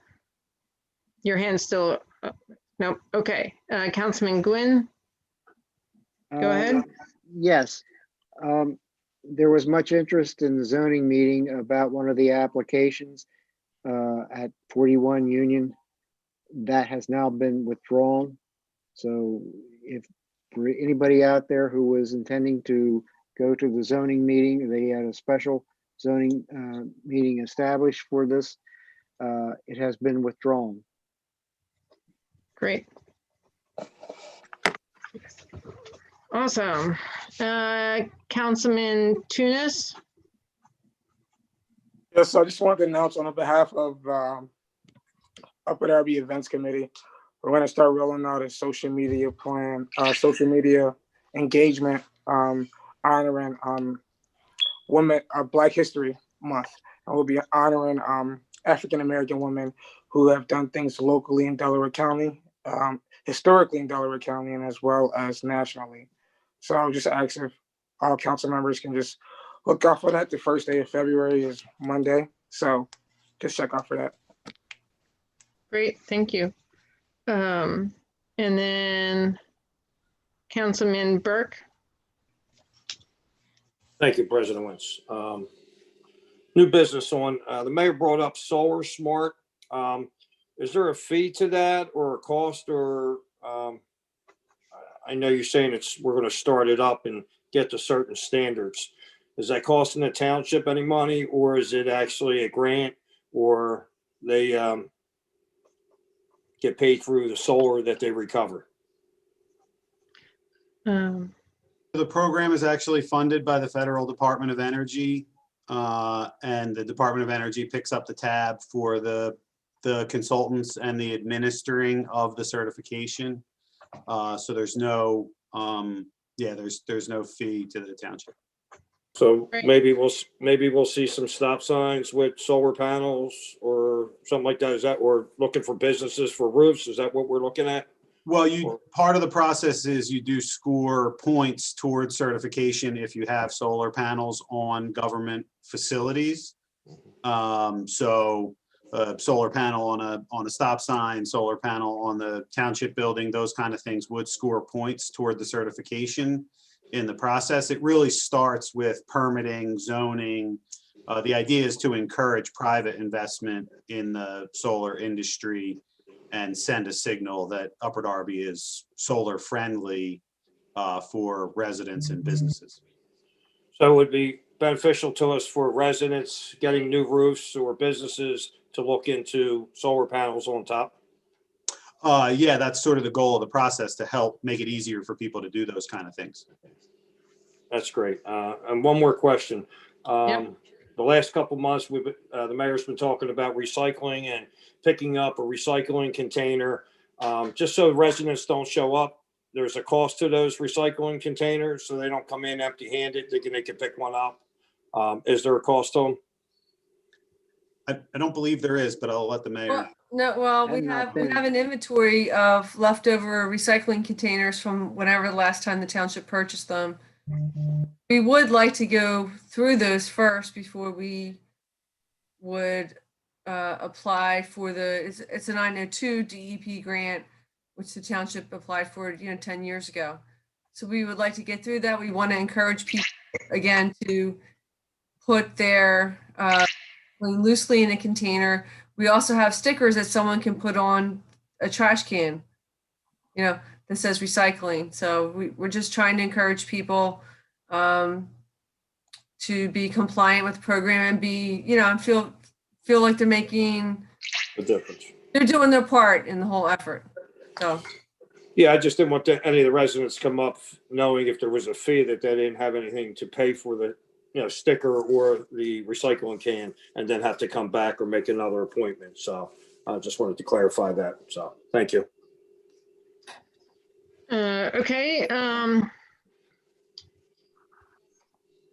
Sorry, Councilman. Yeah, I see. Councilman Bonnet. Go ahead. Thank you very much. I have a couple of issues to address. One, they're both requests. I'd like to ask if the township could dispatch a crew to clean up the litter that is accumulating along Township line between Bella Vista Road and the Speedway gas station, as well as across from the Drexel Line Shopping Center along State Road.